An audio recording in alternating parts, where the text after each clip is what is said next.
until 9:30 is up.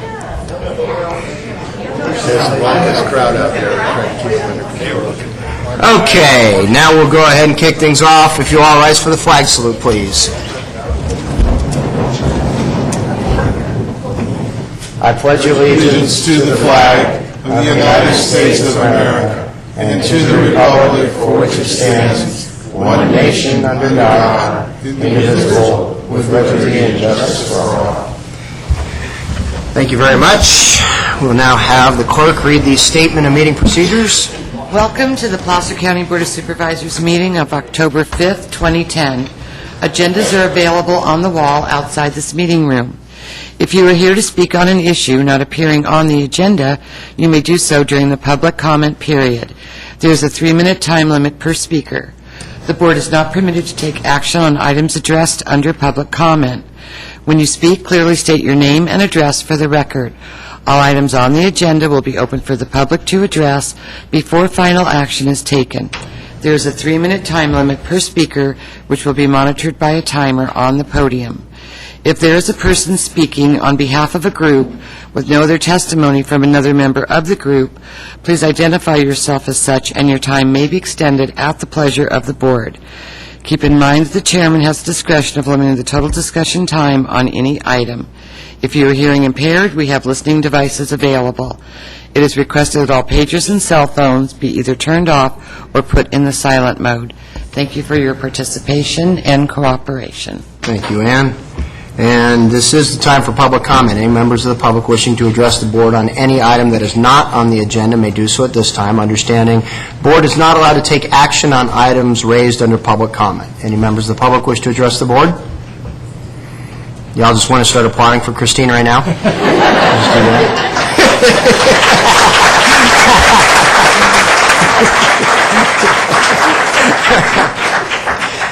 Not every day you get one that's that easy. You know, you gotta take them where you get them. All right, seeing no public comment, we'll go ahead and move on to Supervisor Committee reports. I would ask that Supervisor Wygant give the board an update on our PCCP meetings yesterday, but perhaps after Supervisor Holmes has a chance to make his comments. Thank you, Mr. Chairman. I just wanted to report that I had the honor last Friday of being the Master of Ceremonies at the dedication of the Placer County Community Clinic to Dr. Gordon Seck, who passed away a year ago. Dr. Seck was the last administrator of the Placer County Hospital and mental health director plus public health director for Placer County for many years. He also served on the Placer County Fish and Game Commission for many years. It was really well attended. There was over 50 people, many family members that came from a long distance to recognize Dr. Seck, and it's something that I thought was a moment in Placer County history that can't be forgotten. So I was honored to do that. Thank you. Thank you. Supervisor Wagner. After 10 years, but who's counting, we are weeks away from submitting to the regulatory agencies the draft plan for the Placer County Conservation Plan. And in doing so, we're making the rounds with the regulatory agencies just to touch base and keep in contact and make sure we have good avenues of communication open. So Supervisor Hewler and I, who are the ad hoc committee for the county, yesterday met with Fish and Game in Sacramento, and then in Sacramento we met with EPA. San Francisco, somewhere. We were somewhere. Buildings are a little bigger. Hairdos a little bit more eclectic. It's been a while. And I would categorize the conversation with Fish and Game as being excellent. Got into the nuances and some innovative components of the plan, which is actually a special plan. And we had a very good conversation with EPA as well. So we'll be meeting soon with Fish and Wildlife Service and all of the other folks, Army Corps of Engineers, that will help make this thing a grand success. So I look forward to hopefully everyone signing on the bottom line probably within a couple of years. It's a long process. We have to go through state and federal environmental review, and there'll be an opportunity for a lot of public dialogue and interaction back and forth, but a very formal, intense process is about to start. But most of the work, I think, has been done. And I have a couple of things. On Sunday, I was asked to head up to the resort at Squaw Creek, where the California Computer Information and Chief Technology Officers Association, something along those lines, was meeting for their annual fall meeting up at the resort at Squaw Creek. Placer County played host with Clark Moots and our other technology folks up there and well represented. And there were over 350 vendors and technology folks from counties around California. I believe they had 38 different counties represented up there. And so the theme of the conference is not unlike what we are dealing with here in Placer County, and that is, in a time of tightening budgets, how do you embrace technology more to continue to provide a high level of service to the people that we serve? And the vendors there seemed ready and willing to provide answers to that question. So it was a good conference. Got to drive up and back after making my little 15 minutes of comments so that I could get on the road to San Francisco the next day. And then also the Roseville, Rockland, Lincoln, Granite Bay Chambers of Commerce all participated in a big business walk. Supervisor Wygant was involved in it. This is the second year, I believe, that we've done this, where we go from business to business, break up into teams, and go out and hear what the business community is saying about the existing business environment and what we might be able to do as policymakers to assist. And one of the very consistent themes that we heard, and I don't know about you, Supervisor Wygant, one of the very consistent themes that we heard was assistance with signage. That in some areas of the county, and Granite Bay in particular, we have a lot of sign restrictions that are very restrictive, and so these businesses are looking for some kind of assistance. And I see Michael sitting in the back. I know that we had started some time ago conversations around a temporary sign ordinance revision that would allow for some additional signage that businesses could put out, perhaps on a rotating basis or something along those lines. But it was almost completely unanimous from business to business that anything that we could do to assist their efforts to let folks know that they're actually there in these centers would be greatly appreciated. And so if we could maybe start to revisit that issue a little bit and see what we can do about bringing back some language that would allow us to have the conversation at the board level and perhaps provide these businesses with some assistance, I would appreciate it. Anything else from any other board members? All right, seeing none, we will go ahead and move on to the consent agenda. Are there any items on the consent agenda that any members wish to have removed for discussion? Before we take action on consent, any items on consent that any members of the public wish to have removed for discussion? All right, seeing none, we had a motion, Rockholm, and a second, Holmes, to approve the consent. Roll call, please. Rockholm? Yes. Wygant? Yes. Holmes? Yes. Euler? Aye. Thank you very much. All right, the hour of 9:35 having arrived, we will be taking up our first timed item that most folks, I believe, are here for, and that is the recognizing Christine for all of her hard work as she heads off into the sunset and enjoys her retirement. I had to incorporate horses or something in this. I mean, come on, yeah. So Supervisor Wygant has the distinct honor today of presenting you with the resolution. Thanks, Kirk. Christine, would you wander on up to the podium? I'm going to read this resolution, then I'm going to come down there and join you and hand it to you. And keep in mind, you'll get a chance to rebut anything. That's important. We're fair in that notion. So the resolution says, whereas Christine Turner, or essentially it says, because I'll make some stuff up as I go along. Christine Turner was raised in Grass Valley. She graduated from Cal Poly San Luis. She gained a wide range of, by the way, in soil science. She gained a wide range of valuable experience while working for agricultural departments in Nevada, San Luis Obispo, and San Diego counties. She was appointed to serve as Placer County Agricultural Commission and Sealer of Weights and Measures in 1999, has diligently protected Placer County from invasive insects, weeds, plant diseases while regulating pesticide use in Placer County in a firm and equitable manner. Christine ensured equity in the marketplace through her efforts as Placer County Sealer of Weights and Measures, and has improved both the efficiency of her department's operation and the safety of her employees by constantly pursuing new techniques and better equipment.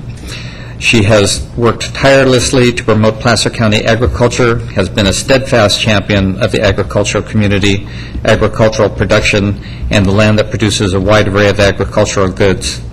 Whereas Christine was instrumental in the development and implementation of the Placer Legacy Open Space and Agricultural Program, a program that has participated in the conservation of about 7,000 acres in Placer County. Whereas Christine's advocacy for long-term stewardship, conservation of agricultural land on behalf of the agricultural community and the citizens of Placer County will be a legacy of her own tenure as Agricultural Commissioner. And whereas Christine's tenure will be remembered as a time of renewed growth in the marketing and acceptance of locally grown fruits and vegetables, and a new awakening on the value of supporting local, community-supported agriculture. Therefore, the Board of Supervisors provides this resolution. So on a personal note, just kind of embellish the whole story a bit.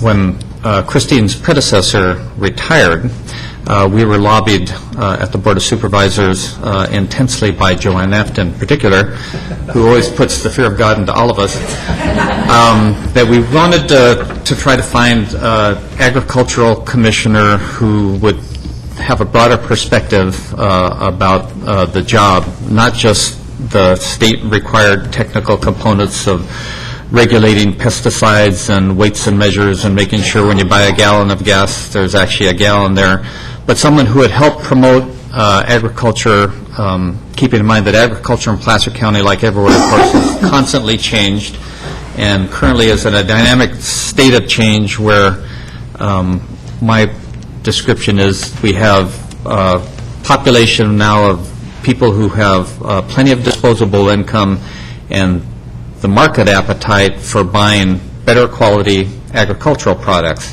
And whereas we have still a lot of our traditional agriculture in Placer County, rice production, timber, so forth and so on, there's been an emerging growth in small farms that grow quality mandarins, et cetera. And with companies like Whole Foods, there's this perfect mix of opportunity to get a lot of the local Placer County residents to spend a lot more money to Placer County agriculture to keep all of them in business and see them flourish.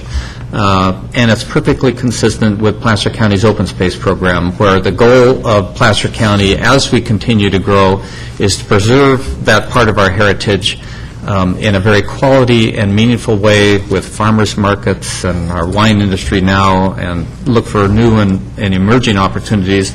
So frankly, we distinguish ourselves from places like Sacramento County. And Christine, I don't think anybody could have done a better job at this point in time, and so I want to thank you tremendously for all the work that you did and the incredible commitment that you took to that job.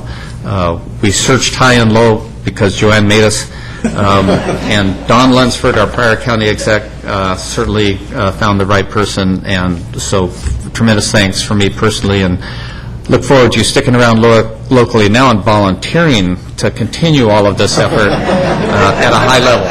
Thank you, Christine.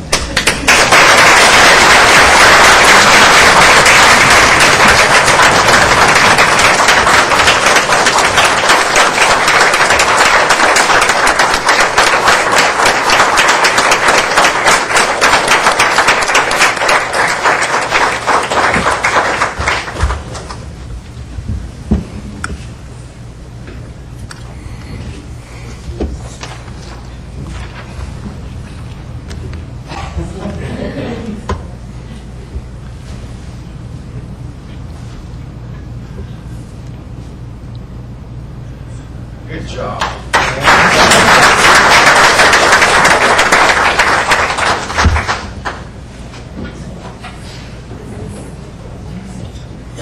Yeah, you're good.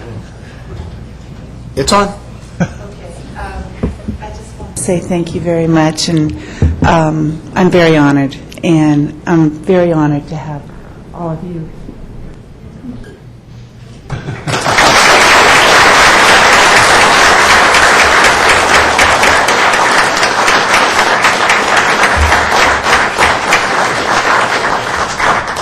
what I'd like to do, we have a couple of supervisors that would like to make comments. We don't normally do it this way, but given the unique circumstances, including the fact that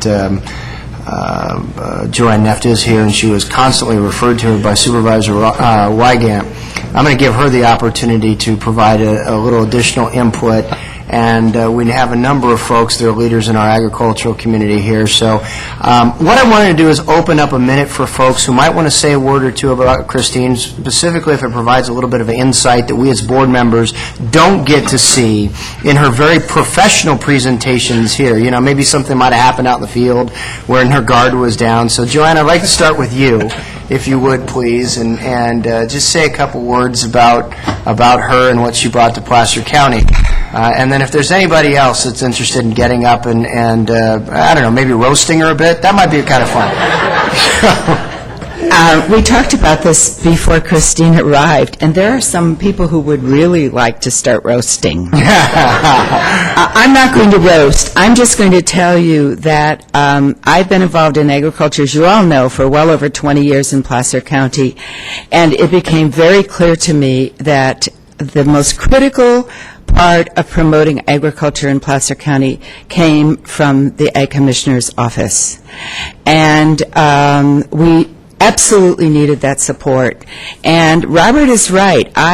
Poor Don Lunsford, I was in his office once a month for about 5 years, explaining to him how we were being crippled as a as an ag community by the fact that there was somebody in office who particularly didn't understand what we were about.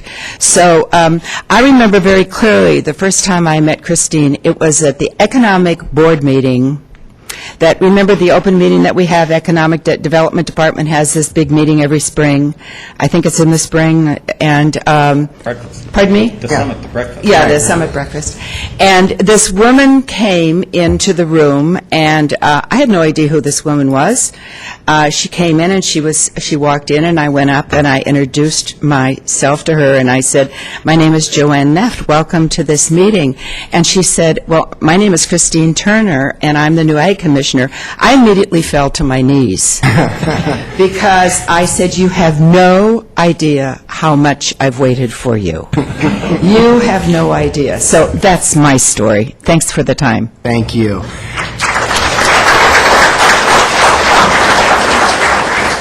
Anyone else? Anyone else like to say a word? Well, thank you for this today. I hadn't planned on coming up and saying anything, but I do want to come and I'm not going to roast Christine today. I think we'll wait. And sir, I apologize. We do need your name for the record. Tony Aguilar. Thank you. But anyway, I'm not going to roast Christine today, but I do want to say that the passion that Christine came with to the job and her passion that she brought every day to keeping ag strong and alive in this county is very special, and there'll be big shoes to fill. So, but anyway, Christine, thank you for everything, and your passion and her passion for it all is great. Thank you.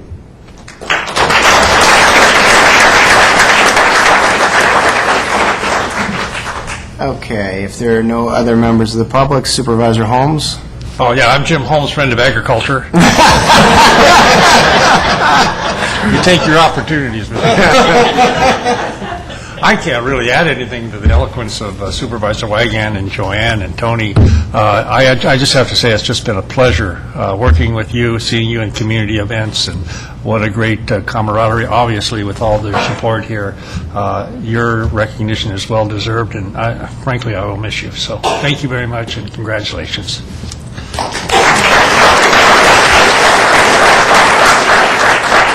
Supervisor Rockwell. Yes, I just wanted to thank Christine for the 4 years I've had to work with you and the job that you've done. I really appreciate it.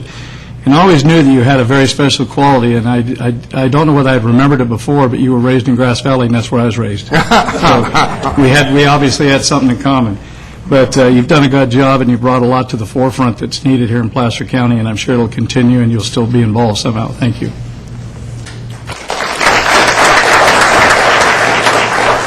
And all I would add is Christine is somebody who understands that a vibrant, economically viable agricultural community in Placer County is our best hedge against pressures of urbanization and additional growth. The more ag is viable, the more you folks are making money, the less interest there is in turning productive ag lands into something else. And it's a message that she has communicated to this board consistently, and I believe she has represented your industry very well and worked on your behalf to elevate the interests of the ag industry in Placer County beyond our borders and beyond the state of California. And so thank you for your service, and look forward to continuing to work with you in whatever role we all know you will engage as you retire. So thank you very much.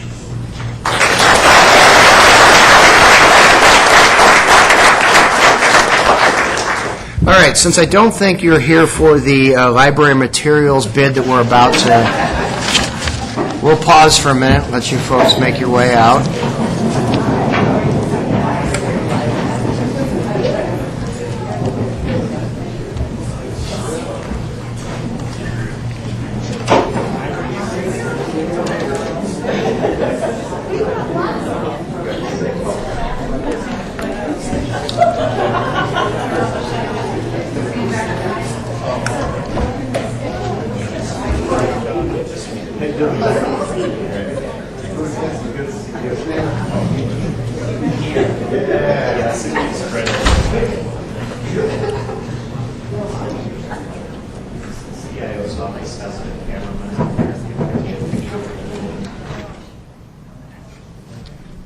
Okay, now we will continue with our department head items with item number 3, Administrative Services, Procurement, a competitive bid in regard to library materials. Mr. Bogan, good morning. Good morning. Thank you. Jim Bogan, Purchasing Manager. Item 3 is requesting your board's approval to award bid number 9979 to Baker & Taylor of Atlanta, Georgia, and Ingram Library Services of St. Louis, Missouri for library materials. We received 12 bids. None of them were local. Procurement scored the bids in accordance with the criteria described in the invitation for bids, considering cost, size of the vendor's inventory, delivery times, and references. Baker & Taylor was the best value bidder, and Ingram was the second. Upon your board's approval, procurement will award a blanket purchase order to Baker & Taylor in the maximum amount of $312,000 and a smaller BPO to Ingram in the maximum amount of $100,000 for a maximum aggregate award of $412,000. Because the library will order competitively from these two vendors, staff recommends permission for the purchasing manager to move money between these one-year BPOs as required. And we'll be happy to answer any questions. Questions by board members? Members of the public wish to address the board on this item? Seeing none, do we have a motion? Move approval. Which one do you want to offer the second, then? You both offered the motion. I'll second. Okay, thank you. Then we'll give the motion to Supervisor Holmes and the second to Supervisor Rockholm, and let the record reflect that Supervisor Wygant is temporarily absent. All in favor, please say aye. Aye. Opposed? None. Thank you very much. Thank you. All right, we will move on then to County Executive Office. Thank you, Mr. Bogan. Move on to County Executive Office item. Holly will be presenting.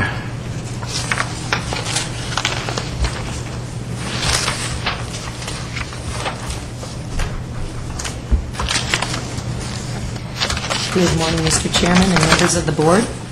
Holly Heinzen of the County Executive Office. The item before you today would enact changes discussed by your board and conceptually approved on September 28. As you all know, we recently have experienced the retirement of the Assistant County Executive Officer assigned to the Board of Supervisors, a recent vacancy in the County Budget Administrator position, the retirement of the Chief Assistant CEO, as well as a Management Analyst at the end of last year. This gives us a great opportunity to reorient how we approach our business and further strengthen areas that are a priority in the county.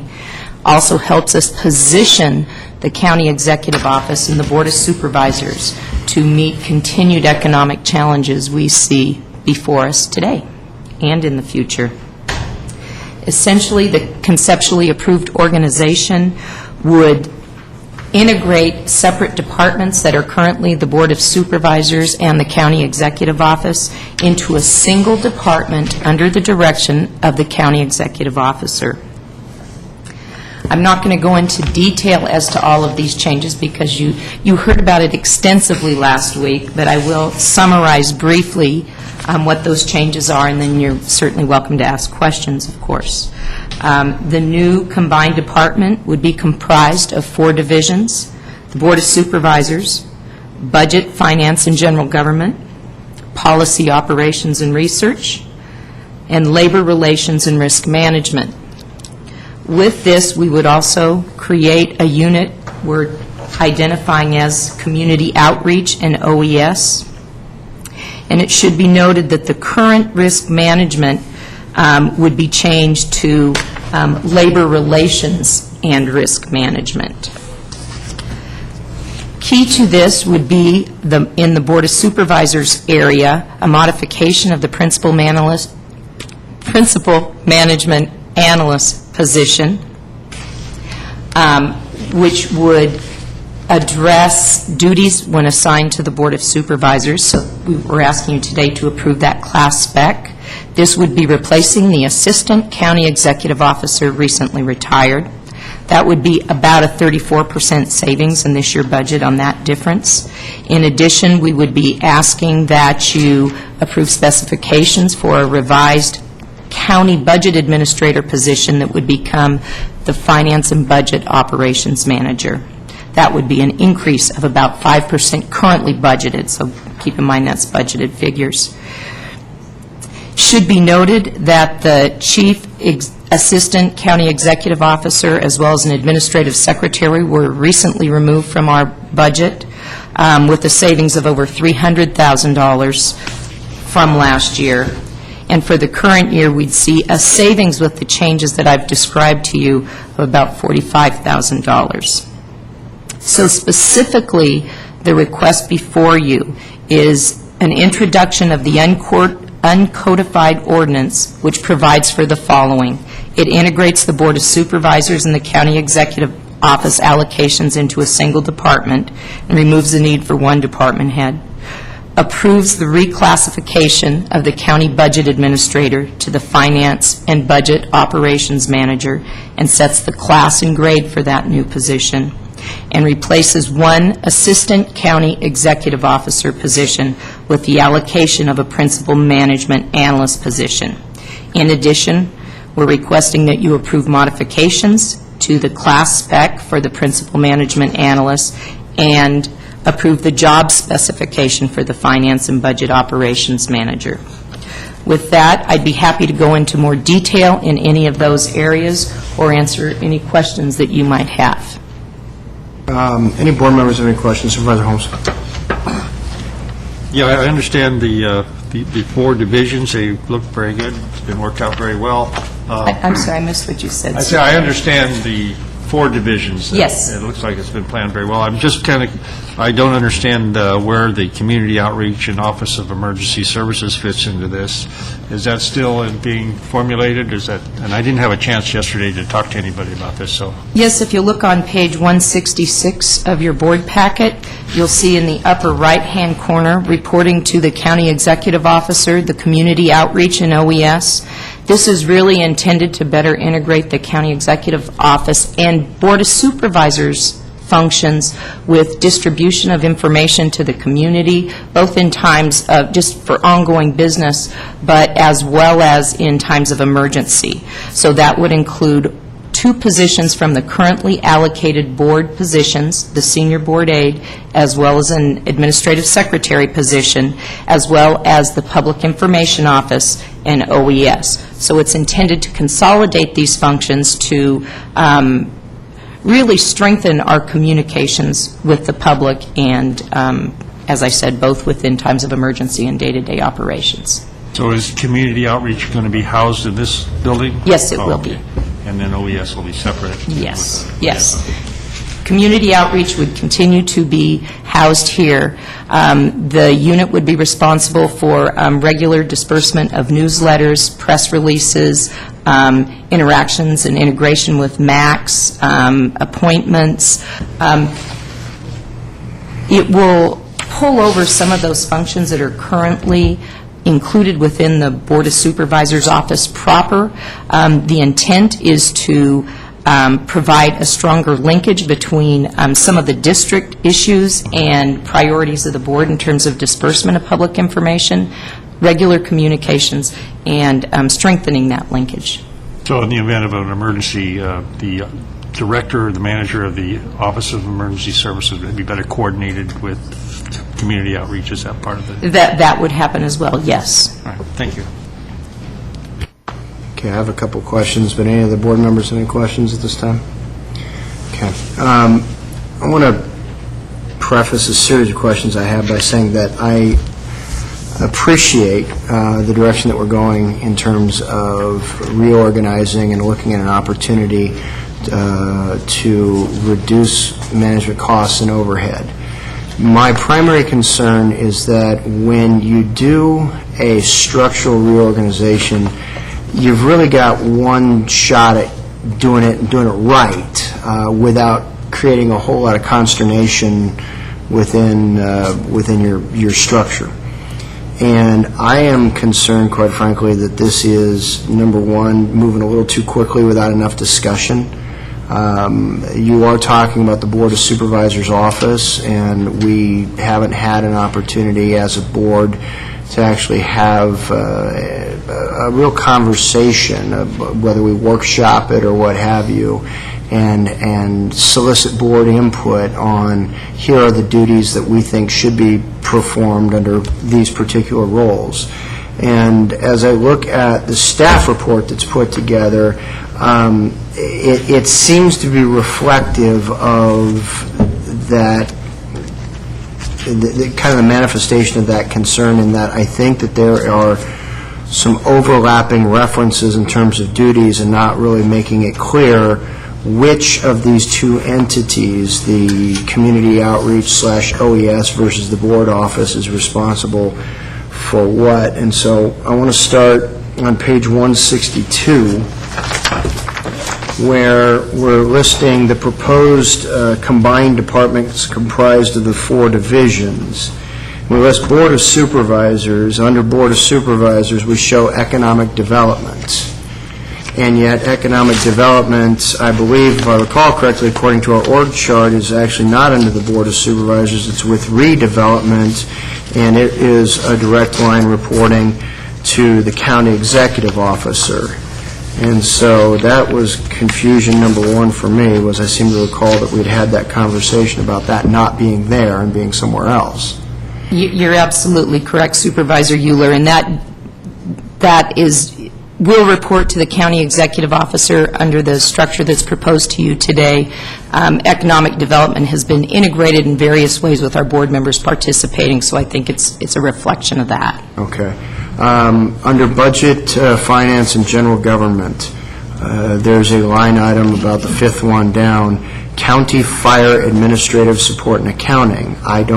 I'm curious as to why, if we were going to have a separate office of Office of Emergency Services, why county fire administrative support wouldn't more appropriately be in that. I noted that as a function because currently the accounting and administrative functions are centralized within the county executive office. So all accounting documents, accounts payable, payroll, and all of those are in a centralized unit. We found that that's a better way to manage funds, to ensure internal control, and we really have a specified team that accommodates that not only for county fire, but for economic development, ODD, risk management, and those other divisions within the county executive office. The reason I noted it specifically is that's actually a rather large workload for our staff, for our accounting staff, and I think it warrants mentioning. It is not a typical county executive office function. I think we streamline it by putting all of our accounting functions in one specific unit.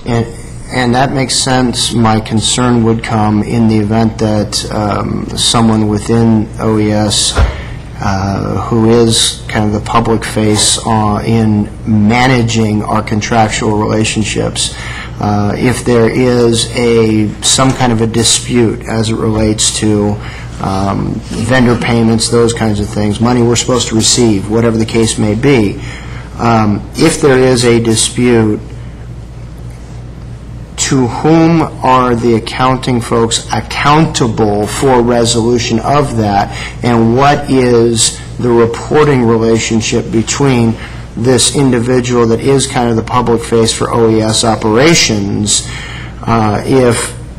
In other words, if I'm responsible for implementation operations of a division and accounting reports up in a different silo, what authority do I have to force payment, force resolution, do something?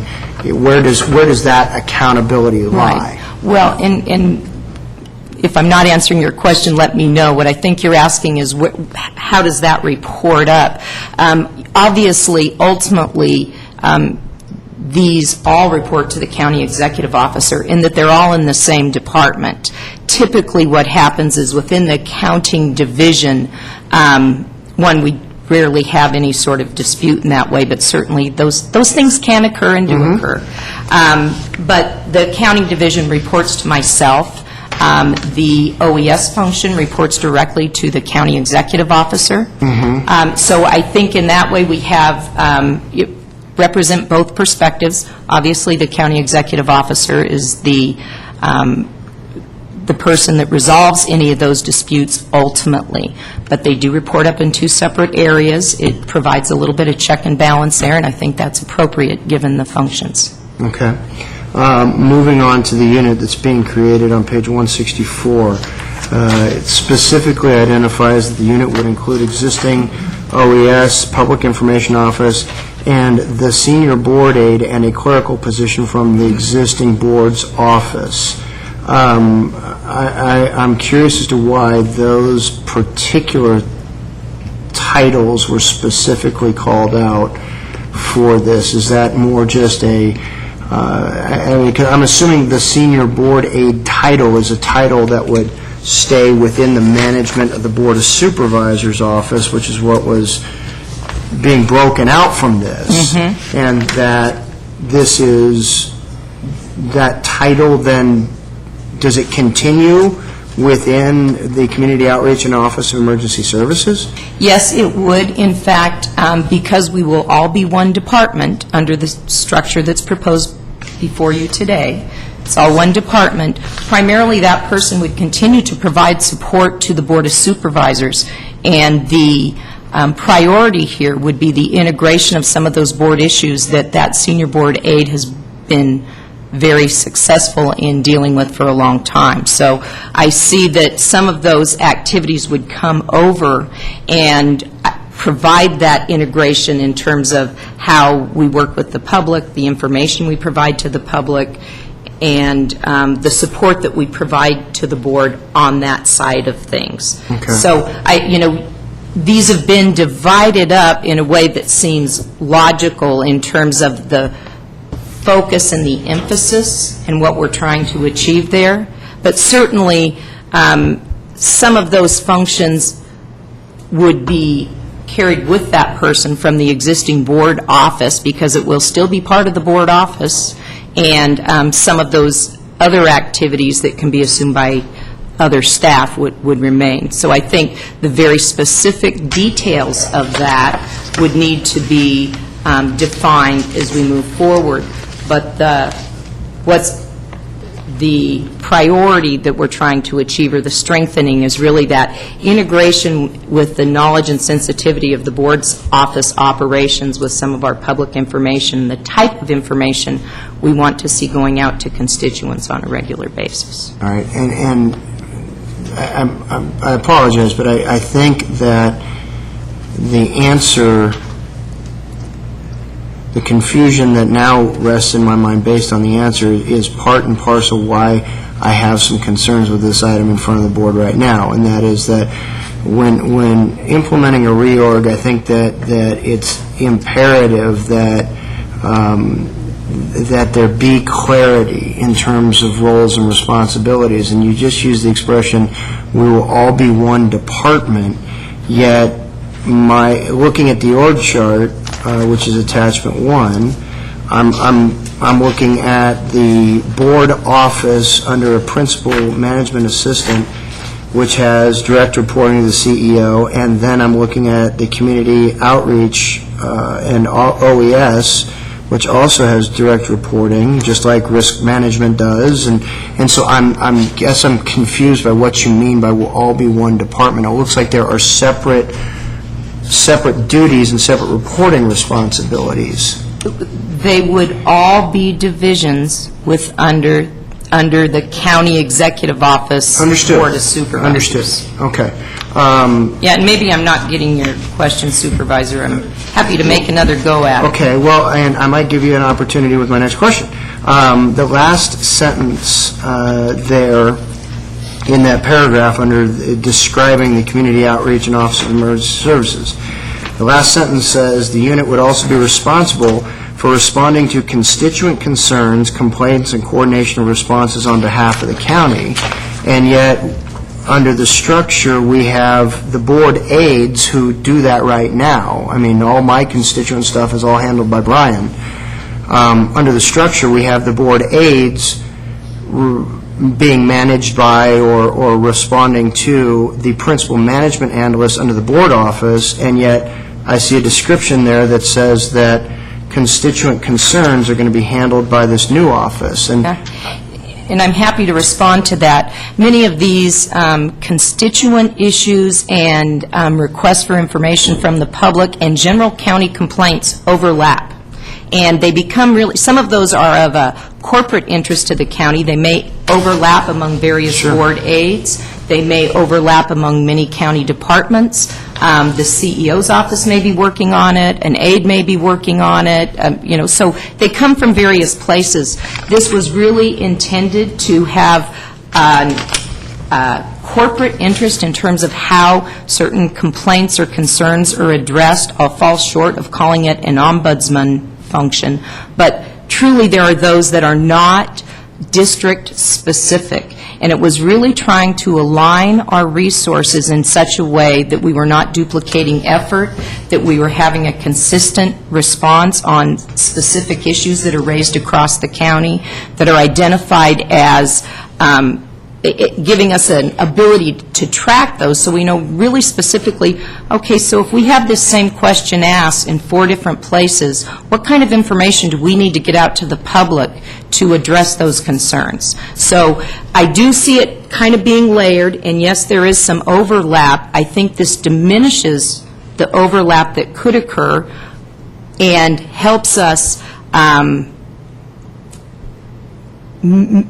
track those better so that we're consistent as a corporate county interest, and that's the best way I can say it. And I get that, and I understand the need for having some kind of a unified message on a number of issues. I guess my concern came from the fact that this mention of the unit being responsible for responding to constituent concerns, that's the only place it's mentioned. It's not mentioned under the description of the Board of Supervisors' office.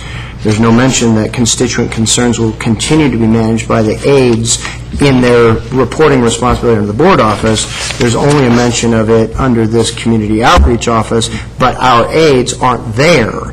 And so that was what raised that concern, was that there was not a mention. Supervisor Holmes, you just lit up your light. You have a question? Oh, I was just wanted to give an example. For example, the hen ordinance would be countywide concern, and we want to make sure we have a consistent message. And so instead of each supervisor responding or each aide responding, it would go through the community outreach person. Well, absolutely correct, and I do see the need for a high degree of integration between the district aides and this community outreach office. And I apologize for that concern. I think the aides, implicit in their job, is constituent response and working with the constituents that are specific to those districts. So I think that is an appropriate mechanism to assume that there will be some constituent interaction there. And okay.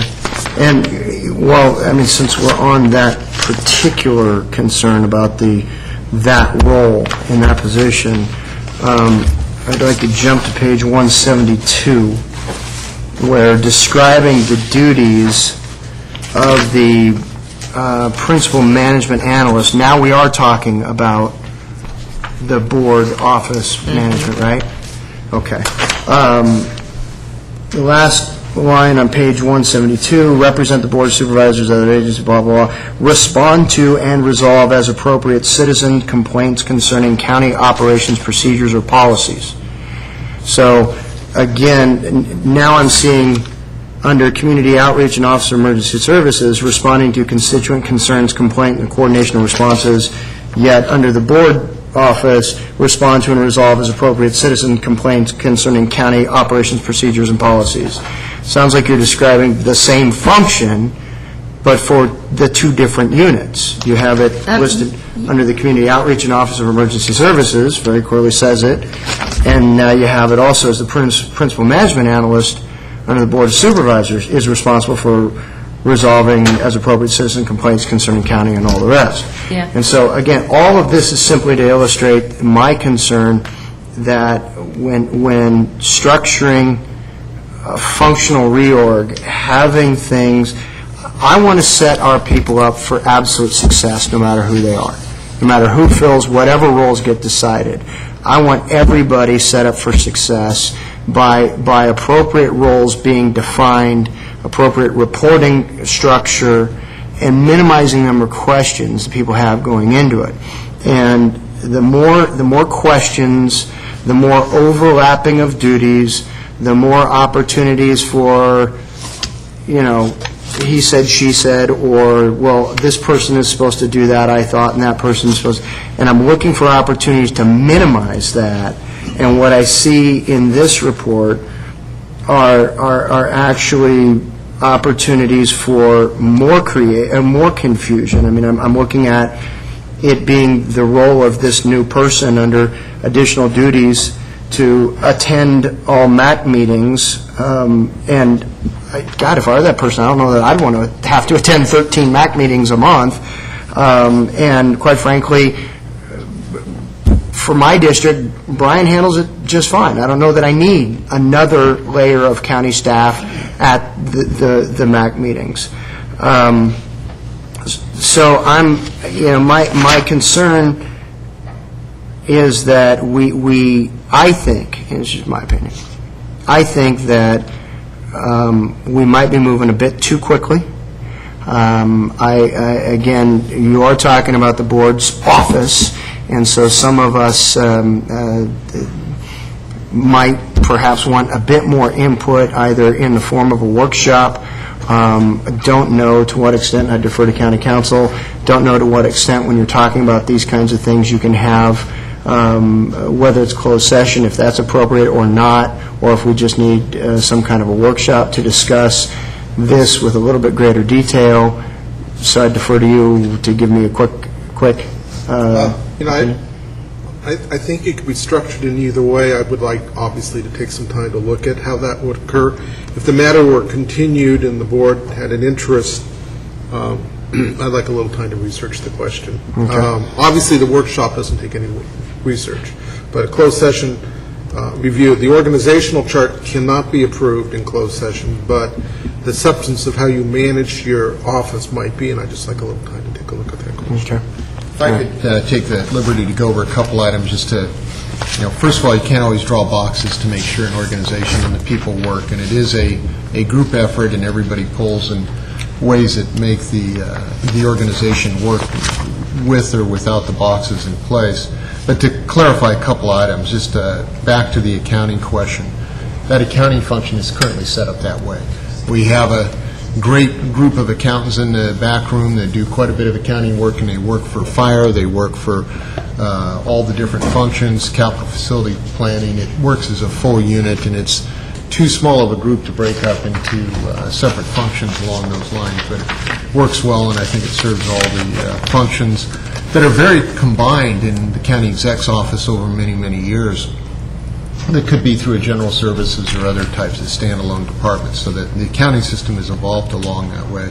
A little bit of functionality, the OES, community outreach kind of group, that was by design because so much of that PIO type of work is right in concert and step with OES when we have emergency service. A lot of training goes into that. The idea is combine that messaging, which is a function, not a spokesperson, to make sure that the electronic newsletters, counties kind of evolved a number of these electronic newsletters, whether they be animal control services, internal types of things, push-outs to the community. We need to have those in a more of a consolidated program and effort tied to our PIO to get that information out. Those job responsibilities that would be carried forward to that are very consistent with that MAC support and those other types of activities. That's why those were looked at. The board aids are clearly your board aids, or clearly your outreach to constituent interests or complaints. What we're trying to do, making sure that the spokesperson, when there needs to be a greater spokesperson than just your board aides, is a wonderful job that they do for you, but to have a county spokesperson that can kind of pull together, recognizing that your office is how you conduct your district business is always different from each other. Sometimes there's a need, and I'll use by example since Supervisor Montgomery is not here, but there was a forum meeting a couple of Mondays ago as a result of the settlement agreement reached on the status of the community plan, involved OES, involved legal counsel, involved some other functions there. That was a bigger issue than just simply a individual aide pulling it together. There's a county interest that had to be represented there.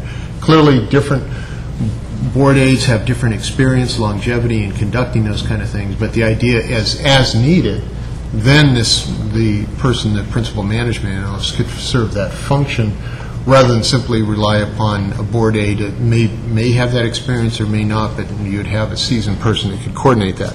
Clearly, this principal management analyst would not go to every MAC meeting, would not take on that role county-wide, but that is a spokesperson rather than a function which is getting out that information and consolidating the county position or the corporate interests in terms of coordination of all those myriad issues that come to the Board of Supervisors or to the county exec's office, so we just have that common message, recognizing you have your own messages there. So there is again, the boxes can't describe everything. All the folks that serve in the capacity in the board office or the county exec's office actually have a very good history of working together and making sure it works. I think there is clarity as can be made. We can. What I would hope, and if your board is looking to a workshop or other method, that's great, but I really would not welcome the attention of having every position described in Nat's eyebrows about what they do and they don't do. We just cannot work that way, and we cannot allow individual employees to be that severely restricted in terms of what they do as well.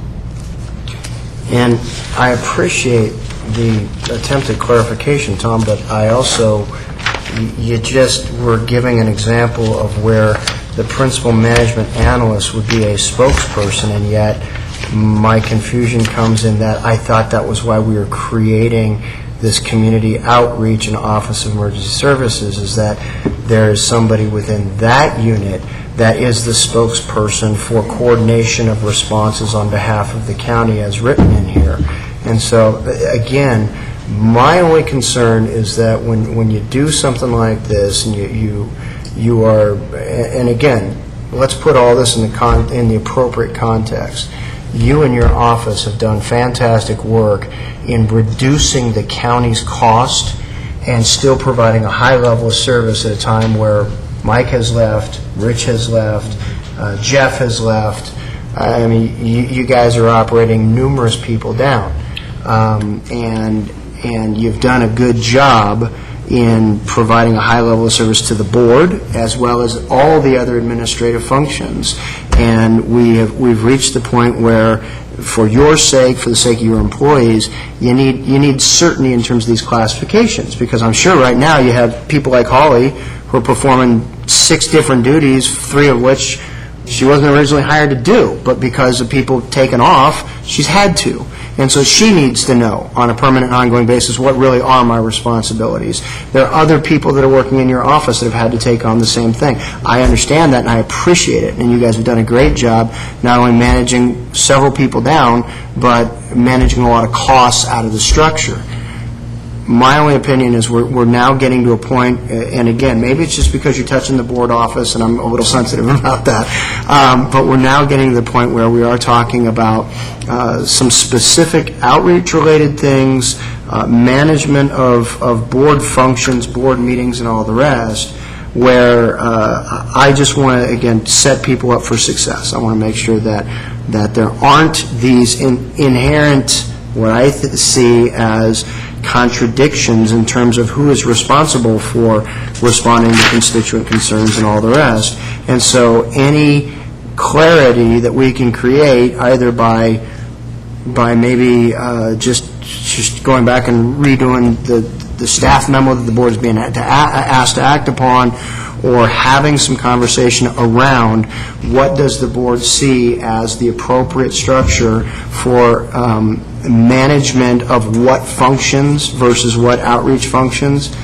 That's all I'm looking for, is just the opportunity to have that conversation with my colleagues, which I so far haven't had a chance to. And, you know, right now, all three of them may say, yeah, we're fine with it. Thank you very much. Let's move on. But it was just important for you to hear what my concerns were. So, Supervisor Wygant? Just maybe an idea. I had a lot of questions too, so Jennifer and I actually sat down and met with Holly. So an observation, I think workshop might be a really good thing, and thinking back to when you and I first served together 16 years ago now, which everybody likes to point out to me, getting old. We had a completely different scheme, largely throughout the county, but particularly in the Board of Supervisors office.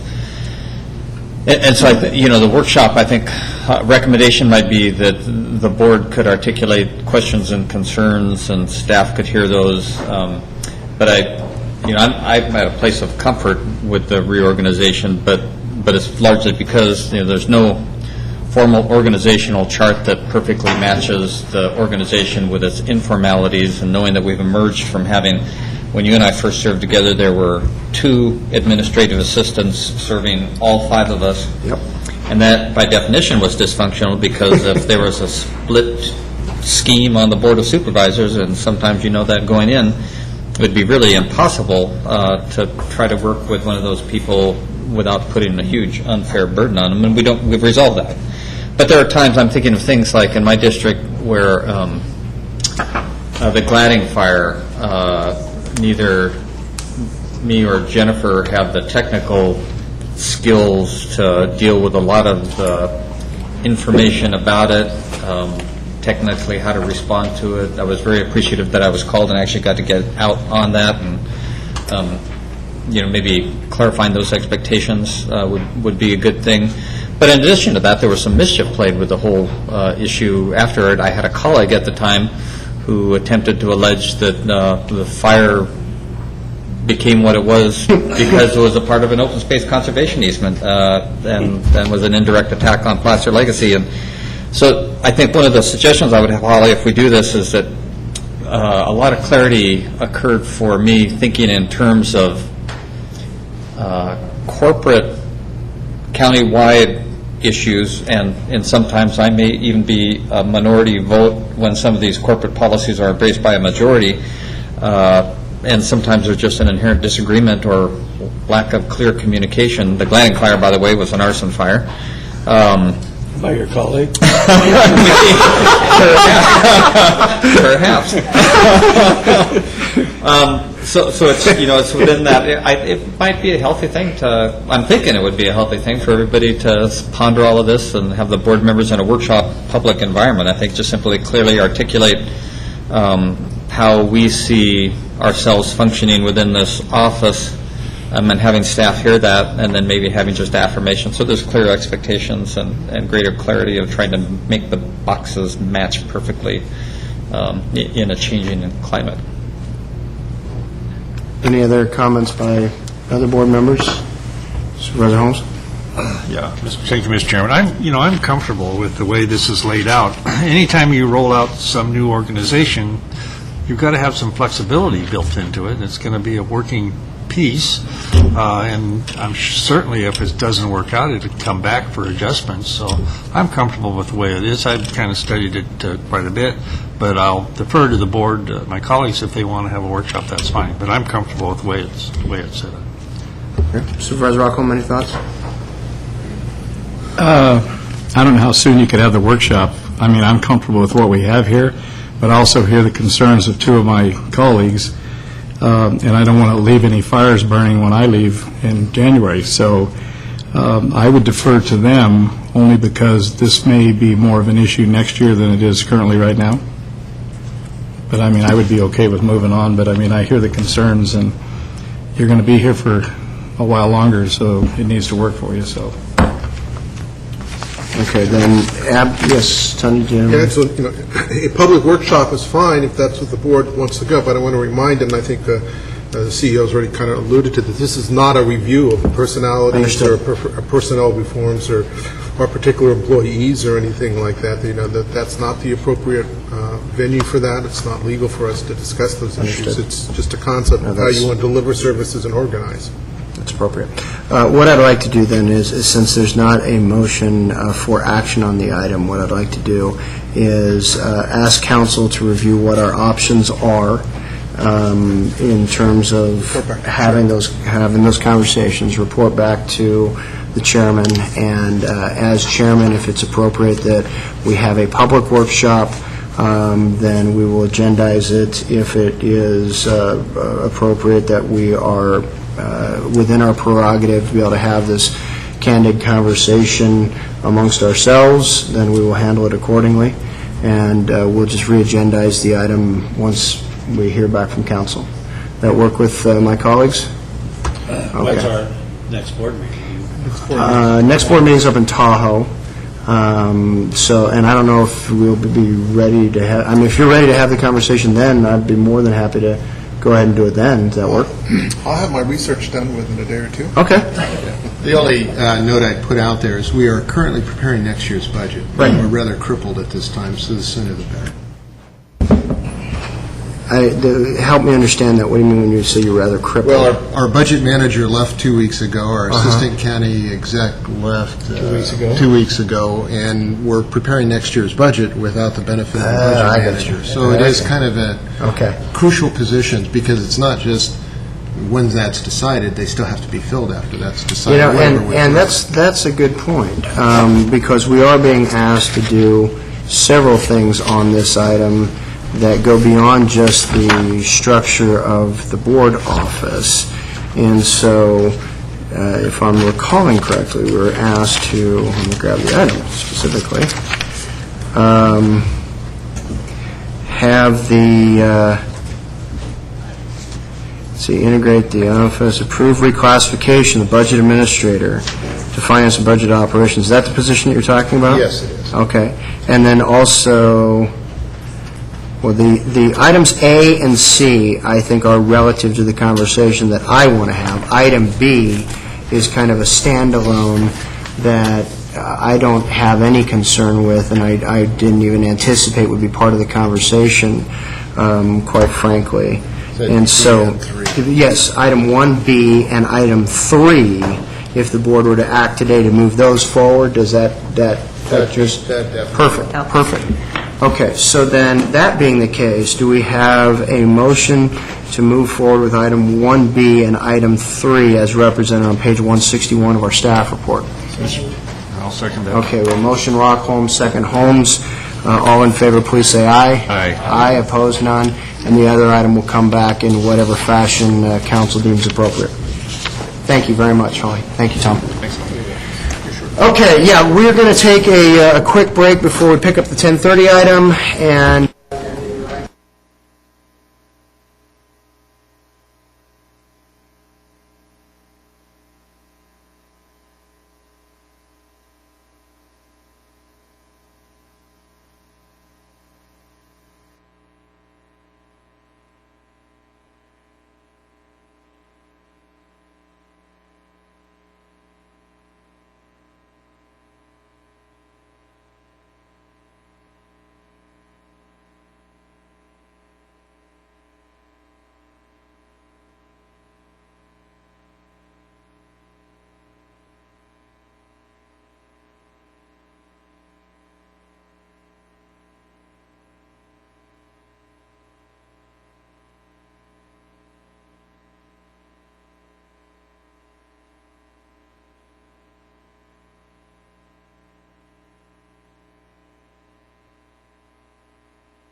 Okay, we continue the October 5th meeting of the Placer County Board of Supervisors with our 10:30 timed item. This is a CEDRA item regarding the Rancho Del Oro Estates project in Granite Bay. Thank you, Mr. Chair. Michael Johnson with the Community Development Resource Agency. Before you today are two appeals regarding Planning Commission action on the Rancho Del Oro project, a residential subdivision in the Granite Bay area. Today's presentation will be made by E.J. Evaldi.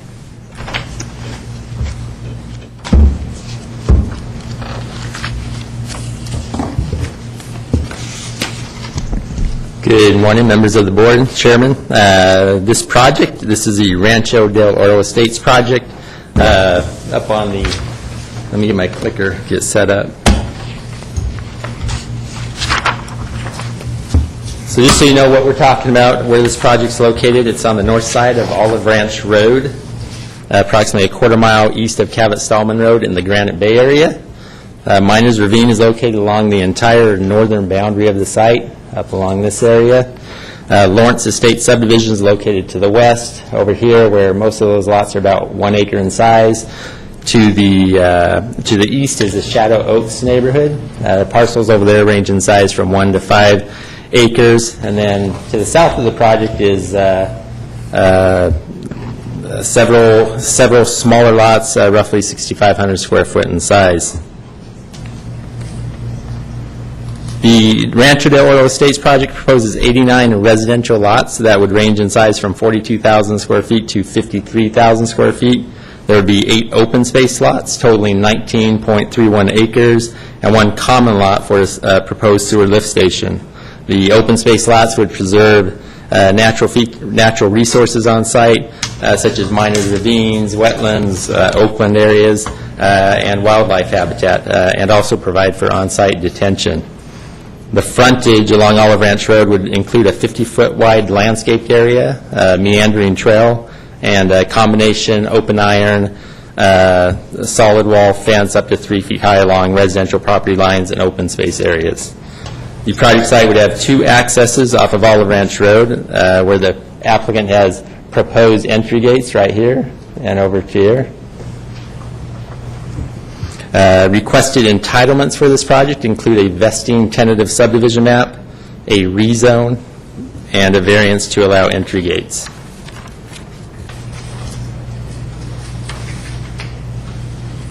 Up on the screen is the Granite Bay Community Plan land use diagram.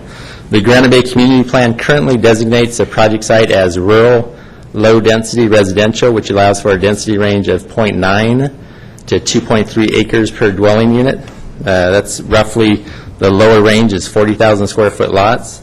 The land use designation also includes a density limitation factor, which further limits the density to 8.83 units per acre. On this particular site, that's the equivalent of up to 99 residential units. The proposal before you today does not require any change to the Granite Bay Community Plan land use diagram.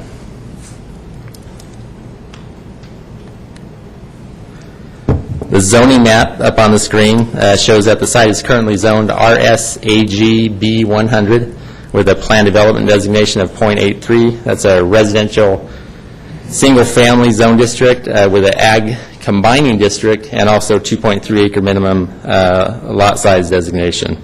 This zone district would allow up to 42 dwelling units if developed as a lot and block subdivision, and if developed as a planned development, up to 63 residential units.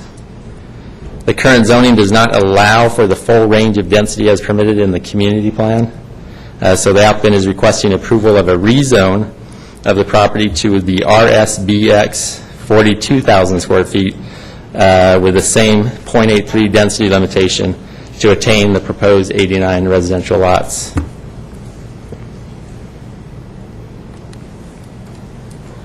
The Planning Commission considered this project at its July 22nd, 2010 meeting. After considering staff's report and recommendation and listening to substantial testimony during the public hearing about numerous issues, the Planning Commission took several actions. They approved the final EIR and all the related findings and other documents. The Planning Commission then approved the vesting tentative map after making the determination that the proposed 89 single-family residential lots would be consistent with the land use plan set forth in the Granite Bay Community Plan, provided that the combining agricultural zone is retained. The Planning Commission denied the applicant's request for a variance for gated entryways, as well as the 6-foot-high solid walls proposed along Olive Ranch Road. The Planning Commission determined that these project features were not consistent with the Placer County Rural Design Guidelines and goals and policies in the Granite Bay Community Plan. As I mentioned, or Michael mentioned, we have 2 appeals on this project, one filed by the applicant and also a third-party appeal filed by the Granite Bay Community Association. The project applicant, they're appealing a few items. First is the Planning Commission's denial of the variance request to allow entry gates, and also approved amendments and additions to the conditions of approval specifically related to the gates and private roads. Those are conditions 3, 57A, and 57M. If the board decides to approve entry gates, these conditions would need to be modified to reflect such approval. The appellant is also appealing the Planning Commission's approved modification to condition number 8 to allow or to not allow 6-foot-high solid walls along the Olive Branch Road frontage. The Planning Commission stated that it was important to maximize the view shed along Olive Branch Road and that it could be achieved with open fencing or a combination 3-foot solid-high walls with open fencing on top. The last appeal item by the appellant was the Planning Commission's recommendation that the Board of Supervisors retain the combining agricultural zoning designation on the project site, and they added a condition of approval prohibiting the project CC&Rs from disallowing livestock. The Planning Commission added this condition to ensure that the property owner or future developer would be able to bypass the conditions of approval and prohibit agricultural pursuits, including livestock, and all of this through the project CC&Rs. The Planning Commission also stated that the ag combining zone district would not be a detriment to the project, and retaining the ag combining zone would provide compatibility with surrounding land uses, which are zoned to allow agricultural uses, and current zoning regulations would limit the agricultural uses allowed, including livestock.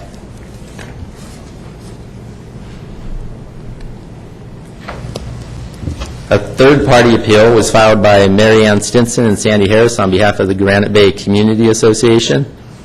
The Community Association asserts that the certification of the final environmental impact report is in conflict with many goals and policies of the Granite Bay Community Plan, which address protection of habitat, oak woodlands, and stream corridors. Staff cannot find any merit to this appeal issue, as the environmental impact report prepared for the project identified specific goals and policies in the Granite Bay Community Plan in which the project was found to be consistent with. The EIR also included mitigation measures that would reduce potentially significant environmental impacts, including impacts to biological resources to less than significant levels. The project also includes design features that preserve open space, oak woodlands, riparian areas, and protection of the Miners Ravine floodplain, consistent with goals and policies in the Granite Bay Community Plan. The Granite Bay Community Association also asserts that the proposed rezone is in conflict with numerous goals and policies in the community plan. The rezone would change the intensity of land use on the project site. However, the Planning Commission found that the increase in growth was previously anticipated with the adoption of the Granite Bay Community Plan in 1989. The Planning Commission stated that the larger lot sizes provided a good transition zone between the clearly rural areas to the north and the suburban-type residential projects to the south. This would complete the land use planning along Olive Branch Road in a manner consistent with the Granite Bay Community Plan. Lastly, the Granite Bay Community Association asserts that the project, designed with lots that back up to Miners Ravine, impacts a valuable habitat corridor, lessens flood protection, and bars the public and residents of the development from enjoying the natural habitat. The Planning Commission discussed this issue at length and decided that having residential lots backing up to Miners Ravine was more or less a choice for the property owner, as all the lots are located out of the floodplain. There are no existing or planned trail connections on the south side of Miners Ravine. as the community plan calls out for trail access on the north side, and the private roads would preclude any sort of public access through the project site as it sits.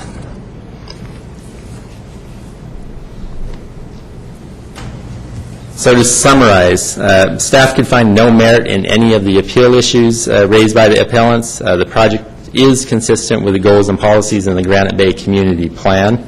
The proposed density is consistent with the Granite Bay Community Plan land use diagram. The project includes design features to protect natural resources on site, and the EIR includes mitigation measures that would reduce potentially significant environmental impacts to less than significant levels. With that said, it is staff's recommendation that the Board of Supervisors uphold the decision of the Planning Commission, and as listed above, number 1 and 2, we're asking that you deny both appeals. Item number 3 is to certify the final environmental impact report, adopt the findings of fact and of statement of overriding considerations, and approve the mitigation monitoring plan. Number 4, asking that you adopt the ordinance approving the rezone, and that is to the RS AGBX 42,000 square foot designation with the density limitation of 0.83. And lastly, we ask that you approve the vesting tentative subdivision map. All these actions are subject to the findings and conditions of approval that are in your staff report. That concludes my report. I'm here to answer questions now, or I can also wait for comments. Questions by board members or staff at this point? Supervisor Holmes?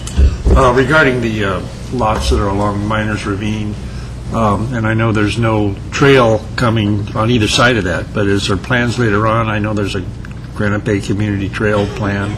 Are there plans or availability of trails coming from both sides of this property, you know, offhand? In the Granite Bay Community Plan that exists today, the trail that is called out for is located on the north side of Miners Ravine.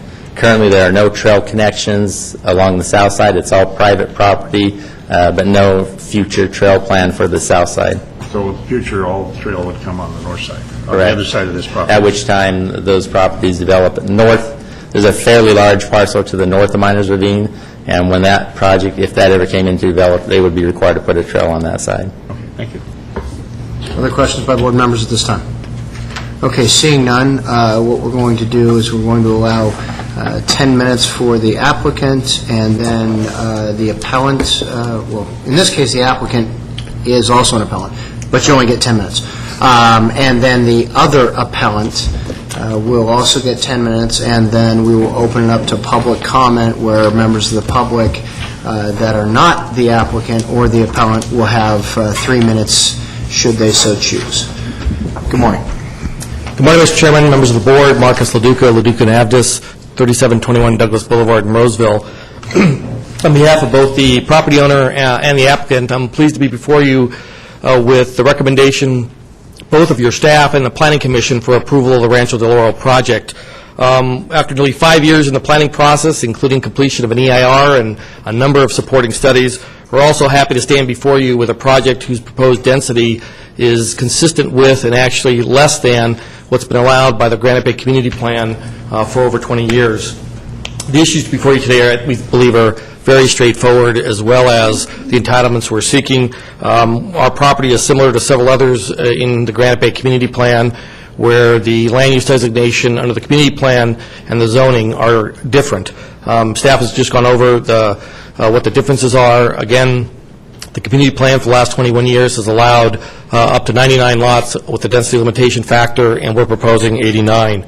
Our proposed rezone and tentative map are identical to the situation that was faced on a project down the street, Douglas Ranch, which the board approved in 1996, which, again, you had a consistency with the Granite Bay Community Plan, but you had a zoning designation that allowed fewer units, just like with our project. The map that showed the densities around the property, again, we believe support our application. 6,500 square foot lots to the south. Immediately to the west are lots in Lawrence Estates ranging from 25,000 square feet up to one lot with 48,000 square feet.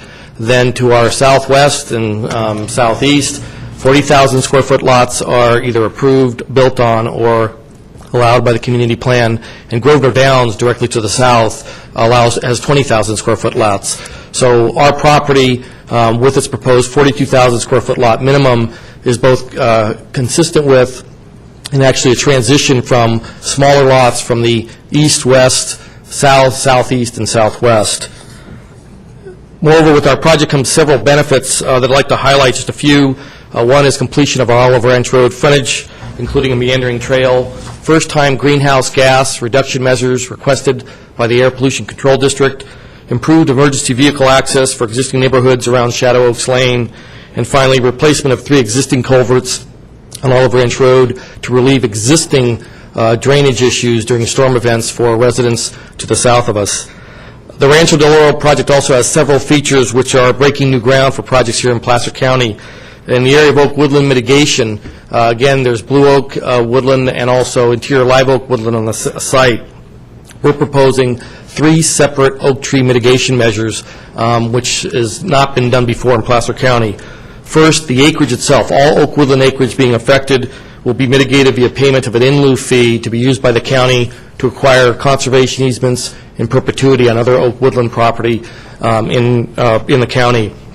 Our current estimate for the cost, just of that alone, is roughly $360,000. Secondly, with the subdivision improvements themselves, basically roads, we have 69 significant oak trees being removed. We will be mitigating for those on-site through a combination of 24-inch box, 15-gallon trees, 5-gallon trees, and seedlings, with a replacement inches more than 2 to 1 over what's being removed. Finally, this site will not be mass graded.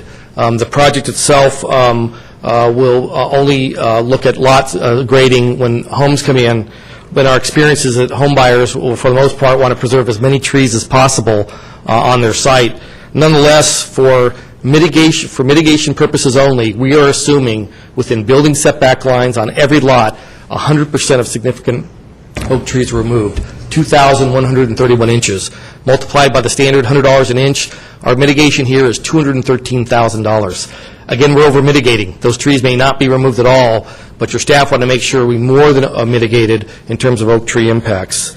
In the area of air quality mitigation, in addition to the 17 air quality measures recommended by the EIR consultant and the Air Pollution Control District, we also have agreed in the area of energy conservation and addressing the project's carbon footprint to 3 new measures that the Air District asked for us last year. All homes will have air conditioning units 2 points above SEER, as defined in Title 24. All homes will have a whole house fan, and all homes will have either a tankless water heater or enhanced wall and ceiling insulation above Title 24. The cost of just these 3 measures is several $1,000s a unit. We are pleased to be able to join in partnership with the Air District to propose these, and now these have become standard requests for the Air District on other projects in Placer County. You may hear today about the emergency vehicle access. Again, it was analyzed in the EIR. As the staff report notes, this is not a county requirement, not a county condition. This is a matter between us and the South Placer Fire District. The EIR simply analyzed the route to see if there were any environmental impacts, and there were none. Again, it's not a matter of serving the project. We have a fire station a quarter mile down Olive Ranch Road. This is about trying to improve emergency vehicle access for neighborhoods to the east. In terms of our appeal, 3 issues: privacy wall, gates, and the ag overlay. And what we're asking you to approve is the project as it was conditioned by your staff and presented to the Planning Commission. In short, we want to ask for you to approve the project that staff supported and proposed to the Commission in July.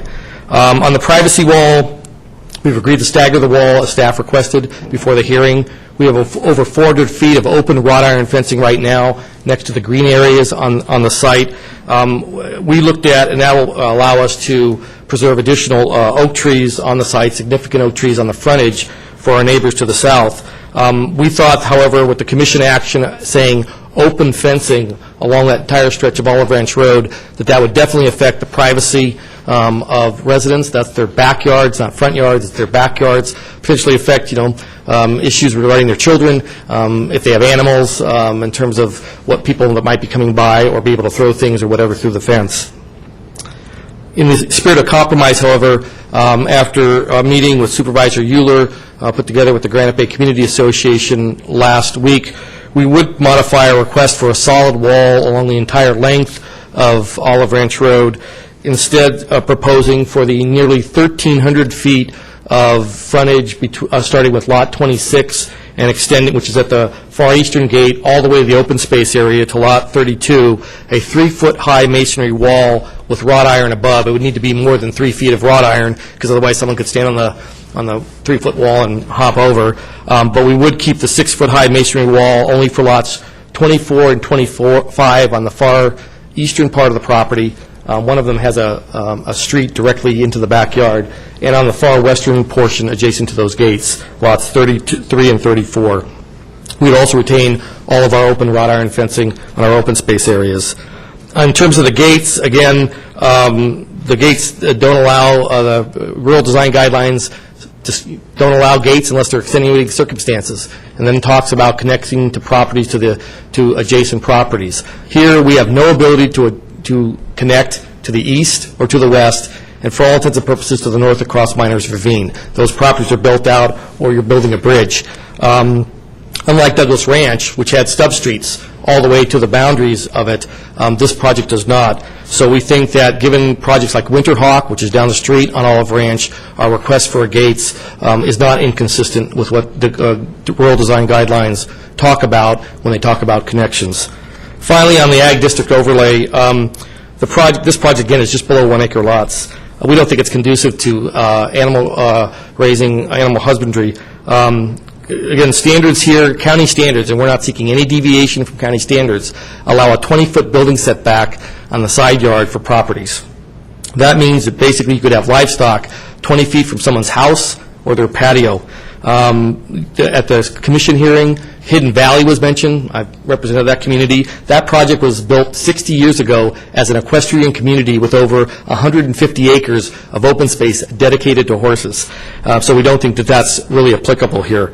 Again, looking at the project, we think that it's going to set up conflicts between neighbors, and we all know what happens when those happen. They get dumped in the county's lap. Finally, again, from the EIR, we have no significant impacts from the project. Even in the cumulative area, we don't have traffic impacts that are cumulative or air quality that you normally see. The only significant cumulative impact is cumulative impact on biological resources. And again, the project's impacts themselves are less than significant. We're seeking no deviation from county standards. We could have gone to 99 lots, but we would have had to have deviations from county standards and requirements. We have benefits in the areas of trails, fire and emergency vehicle access, funding of public facilities, gravity sewer service to our neighbors in Lawrence Estates, and improvements to relieve existing localized flooding for our neighbors. We would ask for your approval of our appeal, denial of the other appeal, and approval of the project that we've presented, plus our modification on our request for the wall. Our project team is here to answer any questions, Mr. Chairman, that the board might have. Thank you, Mr. Chairman. Questions by board members? I have one in regard to the gate. If you could hand Mr. LaDuca the pointer, I want to just, I'm sorry, not the gate, the wall. I want to just be very clear what it is that you are now proposing. You were previously proposing open wrought iron fencing. It's right here. Right there. And right okay. there. And right over there. Right now, you are proposing a combination of a 3-foot solid wall with open fencing above that for what stretch? Well, again, we proposed a solid wall the entire length. Right. Now, these two lots would have a solid wall. This is opposite the street. These two lots here, adjacent to the gate, would have a solid wall. And for the entire stretch here, so here you have 350 feet of open wrought iron fencing. From here to here, a 3-foot wall with wrought iron on top of it. Okay. That's about 1,300, between 1,300 and 1,400 feet. It's the overwhelming majority of the frontage there on Olive Ranch. Okay. And what is, if you would please, to the south side of the project, opposite Olive Ranch, where you are proposing the solid wall, start over on the east side, where you're proposing the solid wall, what is on the south side of Olive Ranch there? Here is the entrance to Grosvenor Downs. This is part of the Grosvenor Downs subdivision. Mm-hmm. That is Ramsgate. So there are homes here with a fence that they have to their rear yards. Here's a roadway. And then on the other side, these are homes here. And where, again, you have their access points to Olive Ranch, but it's just for those two lots there. But these are, again, this would be the combination, and that would be right across from people's front yards. So predominantly, I guess my point is predominantly opposite the areas where you are asking for the solid wall to remain is existing solid fencing. Correct. Opposite the areas where folks have their front yards facing the project, which is all that, those front yards would now face essentially the open fencing. It would be you'd have a 3-foot wall. 3 foot's a little lower than that, Marcus. 3 foot. Yeah, there you go. Thank you. That's why I went to law school. Yeah. So you'd have they would see the 3-foot wall behind the existing oaks that are remaining on the project and the landscaping that you will be adding. You would have 50 feet of landscaping here. Right. You would then have the trees that we are keeping, Right. plus additional plantings, then a 3-foot wall, and then wrought iron. We do have some examples of projects nearby. For example, if you go to Douglas Ranch, which is just off the map right here, which you'll see from the pictures here, if I could submit these, Mr. Chairman. Please. Heavily landscaped, you don't even see the wall, and it's 35 feet of landscaping. This is 50 feet of landscaping. Pass that up for board members. Bill, take a look at it. Okay, Supervisor Holmes, you have a question? Yeah, the little road down there at the bottom on the right there, the Grover Downs, I think you call it, is that a private road? They have private streets. Private streets, okay, all right. And then my other question is, the lots that are adjoining Miners Ravine, it seems to me that it would be a better project if that was a single-loaded road, where everybody that lived in that community would enjoy access to the ravine, and the habitat would be better served. What is the purpose of? Well, if you go between Sierra College Boulevard right over here and Carolinda, that entire stretch there isn't a single one project. It's all private property. It's people's backyards. So in essence, you would be saying singling out, unlike properties on either side that don't have that situation. Plus, what you're saying is, and if you are saying have single-loaded road, the question that comes up has been raised during other hearings about public access, then you have basically the ability to gain access down there behind people's lots. If you have a single-loaded street, there's water quality issues relative to that, relative to we're right near the ravine. There's enhanced runoff issues to be able to address runoff from roadways. I mean, the big thing is brake dust. In terms of the loading of copper from brake dust is a big issue relative to waterways of the state. And so if you're putting a roadway right on this area right here, then you have to mitigate for that. You have to address. It's a new significant impact, potentially, that you have to address into the ravine itself. What we thought was a better way to do it was to preserve this area and not be having access behind that area right along that stretch, just the same like our properties, our neighbors to the east and west. Well, how many stops, if you had a single-loaded road there, how many stop signs? I don't get the brake dust part. I'm a little bit. No, what I'm saying is you're driving here, if you had a single-loaded road, you're going to have basically runoff from a roadway. You're going to have to address that mitigation. Here, you don't have that roadway in terms of running off to that direction.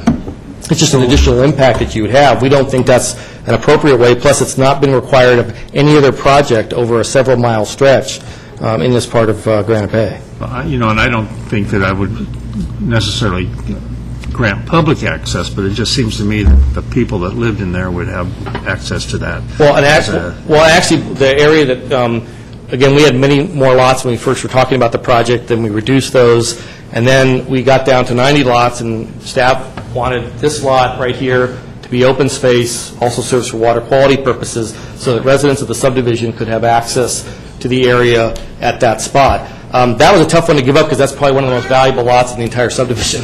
But staff wanted to have that area there to have residents of the neighborhood to be able to gain access to this area. So we have created access. If you're looking at access for the residents of this subdivision, there is going to be access here to Miners Ravine. It's just not going to be a roadway. Thank you. Okay, any other questions of the applicant at this point? Seeing none, thank you. We will ask the appellant up, and the appellant is listed as the Granite Bay Community Association. So any member of the association may speak for up to the allotted 10 minutes, whether it's one person or any combination of people, up to the allotted 10 minutes. And then beyond that, anybody else is more than welcome to utilize their 3 minutes. So good morning, sir. If you would, please introduce yourself for the record. Good morning. I'm Jeffrey Polis, and I'm here on behalf of the Granite Bay Community Association. And we're opposing this project on a number of fronts. And the story of this lot is not one of an opportunity for a greater number of lots, and it's a reduction. A reduction that they're talking is actually a history of a very few number of lots that's grown to more and more. I'm going to read you a statement that I wrote, and then I can answer questions for you.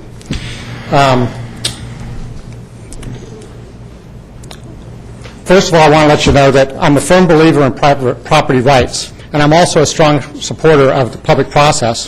For that reason, I supported Kirk's review of the Granite Bay Community Plan. Some won't agree, but I think it's been a good process, and it's forced the community to go back over the plan and take a good look at the goals and policies of that plan. The review has also given those individuals that thought that they might have land use changes to come forward and discuss with the county and the community those changes. After 2 years and many meetings, discussions, and vetting, I was not surprised to hear Kirk recommend option 4, no land use changes to the plan. There simply wasn't a need for those changes. I was even happier when the Board of Supervisors, this board, met and adopted those goals and policies just 6 weeks ago. Now, 6 weeks later, we have the first proposed changes to land use in front of the same Board of Supervisors. I'm here to speak in opposition to that. At the time that the community plan was put in place about 1989, this parcel was given a land use designation and a zoning overlay that gave the developer at that time a huge increase in density from the land that they purchased. The developer purchased the property with a zoning of 4.6 to 20 acres. It allowed them to build between 5 and 25 homes in this rural section of Granite Bay. The rezone that was granted on that property increased the number of buildable lots from 5 to 42. That was the base zoning. It also gave them the opportunity to increase that to 63 with a PD. The purpose of the PD was to provide an economic incentive for them to cluster the homes on smaller lots and to leave more open space for the public or for the benefit of the people who live there. Now, they want to rezone the property again. So they've already gotten one rezone, now they want another one. They want to build 89 homes now. That's 47 more than we're currently allowed with the base zoning that we currently have under our plan, and 26 more than the maximum using a PD. So, to get what they want, the developer needs to rezone the property, and they need to remove the PD designation from it. That's called land use change. And it's not allowed by the update that we just adopted here a few weeks ago. Not only that, they want to remove the ag designation. For the first time, I can agree with these guys. When you build that number of houses that close together, you're not going to get ag use. So the ag designation is an integral part of the plan. This area of Granite Bay is supposed to be an agricultural combining zone, and it backs up to a sensitive creek area. The fact is that even if you don't technically remove the ag designation, you'll be effectively removing it by approving this plan. And they admit it. Not only that, but the developer also wants land use changes in the form of variances for walls and gates. These are not in keeping with the character of the plan. The problem is that if you allow for all these proposed homes, you'll almost have to give them the wall to provide privacy to the homes that are going to obviously back up to Olive Ranch Road, and with the walls come the gates. With this project, we're falling off the cliff with regard to the plan. It flies in the face of the last 2 years of discussions and what's been recently adopted. This project is inconsistent with the Granite Community Plan and should be voted down. Furthermore, the discussion about land use designation, this property was zoned for a range of 0.9 to 2.3 acres. The zoning given to it is consistent with that. The zoning that was given at the time that this was all put together, and we've just agreed to adhere to, keeps it at the 2.3, which allows for ag, which keeps it consistent. So there's no inconsistencies here. It's a rezone, and it needs to be voted down. I'm available for questions. Questions by board members? Okay, seeing none, were there any other representatives of your group that wanted to use the remaining of your time? Okay. Good morning. Good morning. This never gets any easier, as many times as I've been up here. My name is Sandy Harris, and I'm representing the Granite Bay Community Association. We're not opposed to developing this parcel. That's the owner's right. But the community has rights also. This community has the right to expect that this parcel will be developed as zoned. The association has worked with other proponents and appeared at many hearings to support projects. But this proponent has never met with the residents of the neighborhood or our association, even though several invitations have been extended. A sign announcing the proposal was erected 11 days ago in violation of the ordinance to notify residents of the proposed developments. And I know that ordinance is new, and it was put into effect after this project started through the process. But it's very upsetting when I have to call the county and ask them, where's the sign? And it's not put up until after the Planning Commission hearing.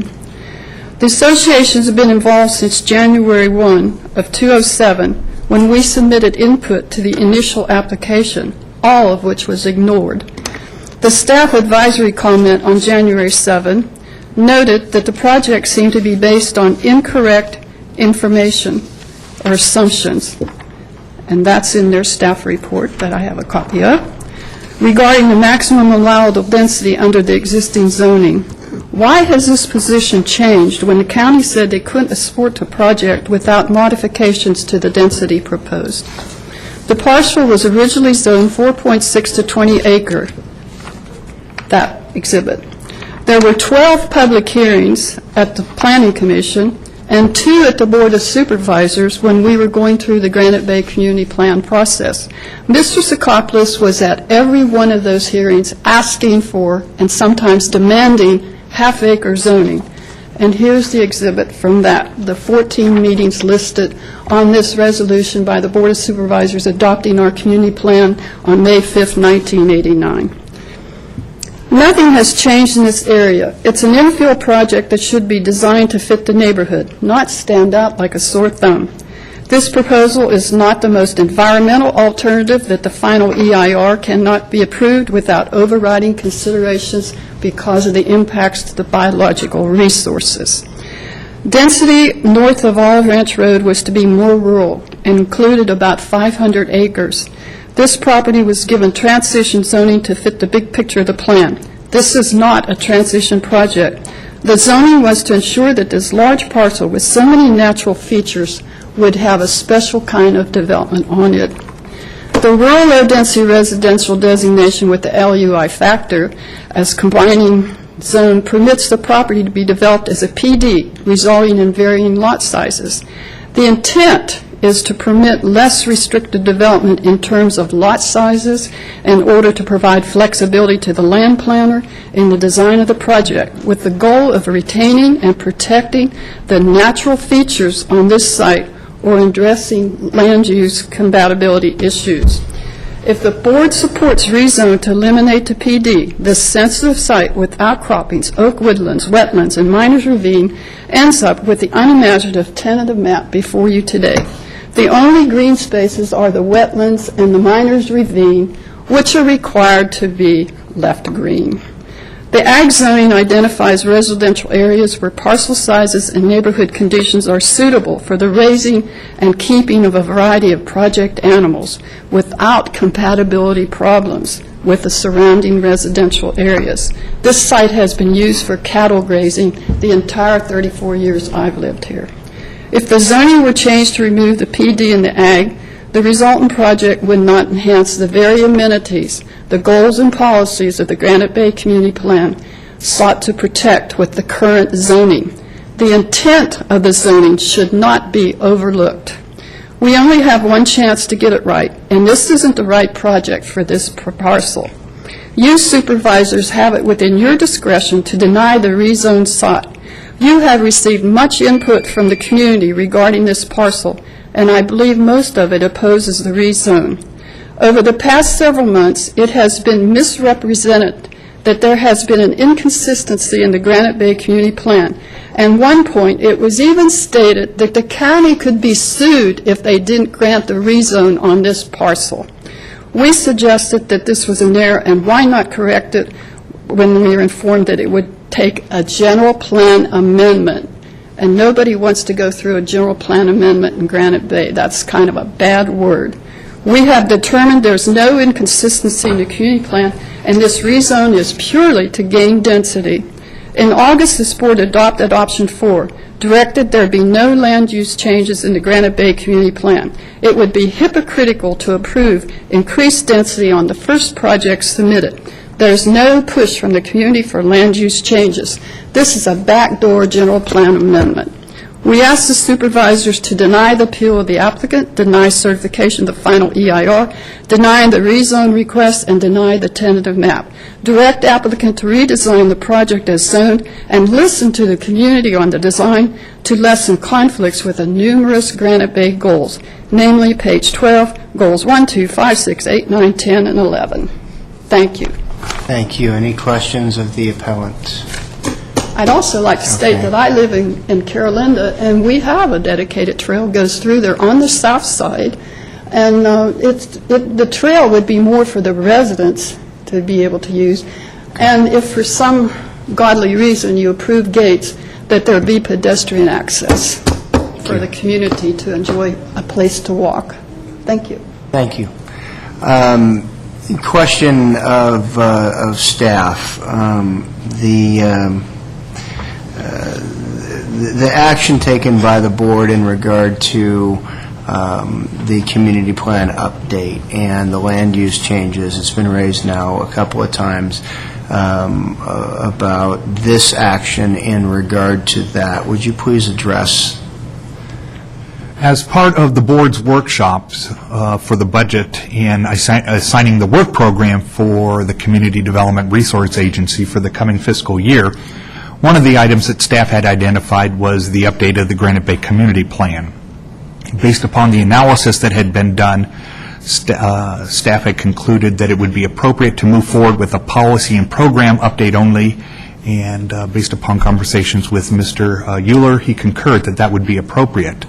The action that was taken at those budget workshops was to direct staff to move forward. No formal action was taken by the board as it related to the update of the Granite Bay Community Plan.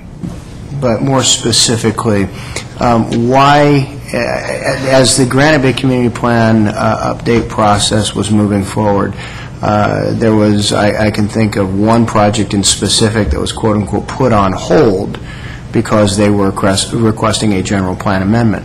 Why was this project allowed to proceed during that time and not put on hold? This project is not proposing an amendment to the community plan land use designation for the site. So action by the board in regard to the rezone today, should the board so choose, is not inconsistent with the action taken by the board in regard to no general plan changes as they relate to land use. Is that correct? That is correct. Okay. All right. Let's see if I have any other questions of you right now. I do have a question. EJ, you mentioned a common lot for the lift station. Could you please identify where on the map that is? Common lot, the pointer.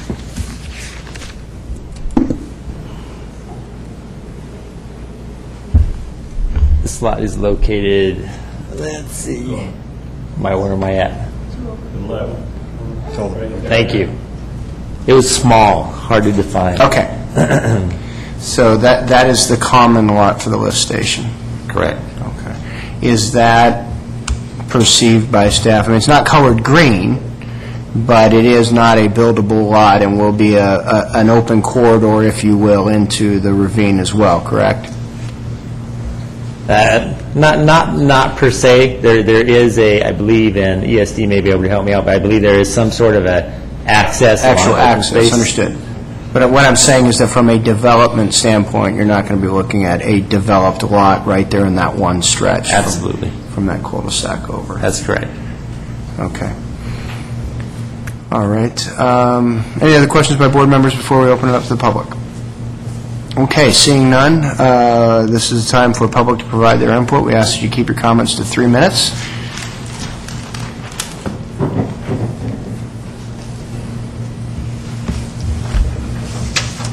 Good morning. Good morning, Supervisors. Thank you for the opportunity to address you. I'm Mary Ann O'Keefe Stinson with Granite Bay Community Association, also a resident off of Shadow Oaks Lane. I'm going to read a letter I addressed. This property should be developed in accordance with the goals and policy guidelines of the Granite Bay Community Plan in order to maintain a balance of rural and urban size lots of compatibility to the existing surrounding community. The project as proposed does not meet the guidelines for land use goals, which were designed to prevent overuse of land and control intensity of use to prevent the negative environmental impacts such as excessive traffic, excessive and cumulative traffic issues, flooding, safety, air quality, and other resources. There are several immediate concerns regarding flooding and the questionable access to the Shadow Oaks Lane for emergency vehicle lanes. Emergency vehicle traffic. Attached in my prior letter were some pictures of the flooding that takes place on the Shadow Oaks Bridge. The decisions you make on this project will have significant cumulative impacts on the community, on the taxpayers, and the voters who live here now, and their quality of life. The majority of residents who responded to the recent Granite Bay Community Plan survey supported the current plan and its goals and policies, and we hope you will do so. Please deny the request for a rezone and require the project be designed within the scope of the Granite Bay Community Plan. Thank you. Thank you. Thank you, Marianne. Thank you. I don't have a question to you. I do have a question to staff that Marianne's comments just reminded me. And Marianne, as with some of the other speakers, have mentioned the goals and the guidelines of the community plan. The Granite Bay Community Plan was adopted in 1989, correct? Correct. Okay. If memory serves, it wasn't until 2 years later, 1991, that the county adopted a tree ordinance. That's correct. An oak tree ordinance. Yes.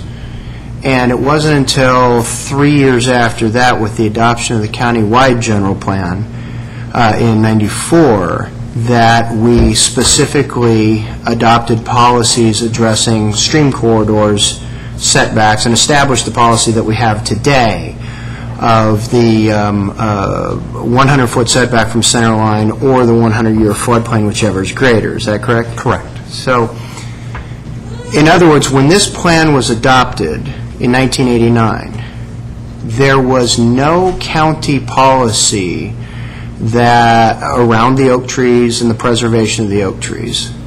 There was no county policy around the preservation of the stream corridor. Is that correct? That's correct. So in 1990, year after this plan was adopted, if the developer had come in with a plan based on the base zoning of 2.3 acres, they could have, without protection of a tree ordinance and without protection of the stream environment zone standards we adopted in 1994, they could have come in with a map that stripped out the trees and drew the lots right to the center line of the stream, like many of the lots are they could have, and that would have been consistent with the policies of the board at the time. we would have to look at the policies and programs that were included in the Granite Bay Community Plan that address such issues, but the county did not have any specific issues relative to such an action. Okay. All right, thank you. Next speaker, please. No, I'm sorry, I should have clarified that. No, there is no schedule to speak, just anybody who wants to, just hop right on up and... We've never done this before, but I am a resident and I live, our house backs up to this property, and what was that? My name is Melissa Hawkins. Thank you. Thanks. Thank you, Supervisor Holmes. I just wanted to speak on behalf of the land. There's no way, even if a plan is already in progress to put houses on this land, that even if it was on 5 acres each, there's no way the environmental impact could be preserved for what exists out there and the harm that it's going to do to the community. I think each of us as individuals have a certain accountability for the power that we possess and we've been given to be good stewards. And I personally, there's dead animals along Douglas every single day from the wetlands that even by Safeway were supposed to be preserved as wetlands. There's no way you can pop up development around natural land and environment and have it not have an impact. I'm pretty sure this is already way past this point, but it just breaks my heart to see that at the very least we could do would be to get this to agricultural property and keep the Granite Bay theme sort of going. It just breaks my heart to see that it seems like everybody's already made a decision as I sit back there and the looks on people's faces. And it's really discouraging in the world when you care and you look around and you see people who don't care. And you see people who are only after money. And the money, when it comes to the end of each of our lives, is not going to be worth anything. And the houses and the money that a developer is getting is not going to be worth anything. But what you leave behind is your legacy of your children and a legacy of a community that cared enough to make a difference on the environment. I think that alone is going to speak and be a heritage that will come back to your own family and your own line. And not only that, but when you get to your final accountability, I mean, you're either going to make it or you're going to not make it. You're going to get an okay, you did a good job, or you're going to get a sorry, bad job, you know? I'm done. I have to go back to work because I'm already half an hour late, but thank you for letting me speak. Thank you.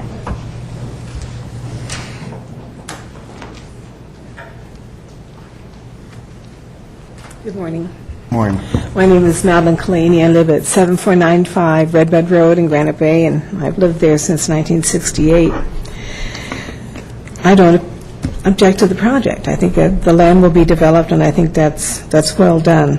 I wish they would make an effort to save part of the Indian relics or sites that I believe are on the northeast corner of the project. I'm sorry that effort wasn't made. And as far as the trees are concerned, I hope many are preserved as possible. I live over in Lake Ridge area, and quite a few trees were preserved. We've lost a lot of trees because of weather and storms, but we have a lot of trees that have been saved. And we do have solar panels on our roof, and because of the trees and the solar panels, my PG&E bill last month was $51. So because of that. Because a project can be approved doesn't mean it should be. And I think you have to think long and hard. What was the intent when the general plan was approved? And it was to preserve the area to the north of Olive Ranch to be as rural and as ag as possible. And keeping the ag is for the people who want to do 4-H. And I know a lot of people have maybe not done it as much as possible, but those who wish to, I think they should have the opportunity. Thank you for the opportunity to speak. Thank you, Madeline. Thank you.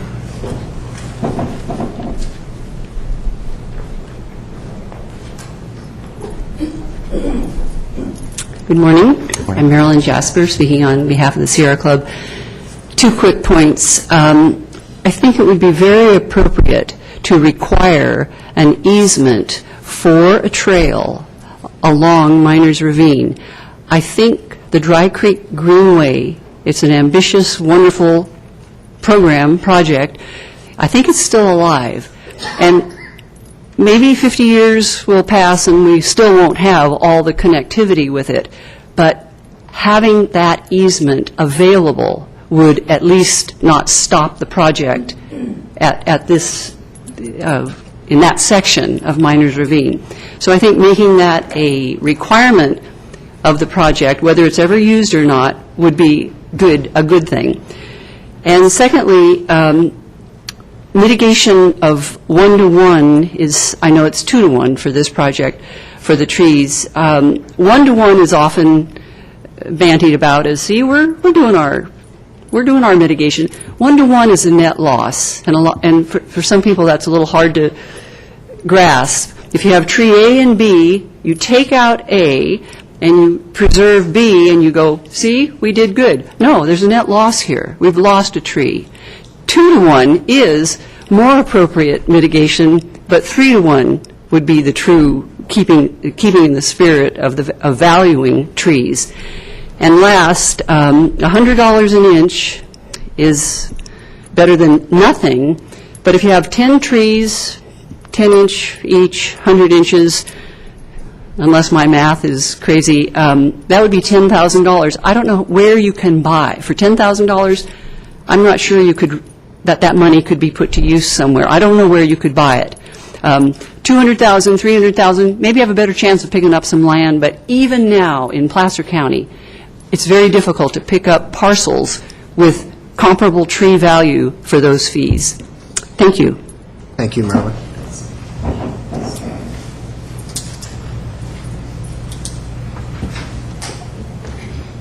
Good morning, and thank you. I'm Patricia Mckinney, and I've been in Granite Bay for almost 30 years now. And I think that you would know that I would hope that you would deny this rezone request. But just simply, I'd like to read this short paragraph. It just says, it just answers that the plan did address preserving open space, trees, and other things before the county came along. This is on page 20. The second area, this is taken, right out of the middle here. The second area is located between Miners Ravine and Cabot-Stallman Road, approximately 1/2 mile east of Sierra College Boulevard. This parcel of approximately 40 acres appears to be well suited to a planned unit development due to the extensive oak woodlands, a wide floodplain for Miners Ravine in this area, the possible location of archaeological sites on the property, and the fact that public sewer service would be required for development of the site.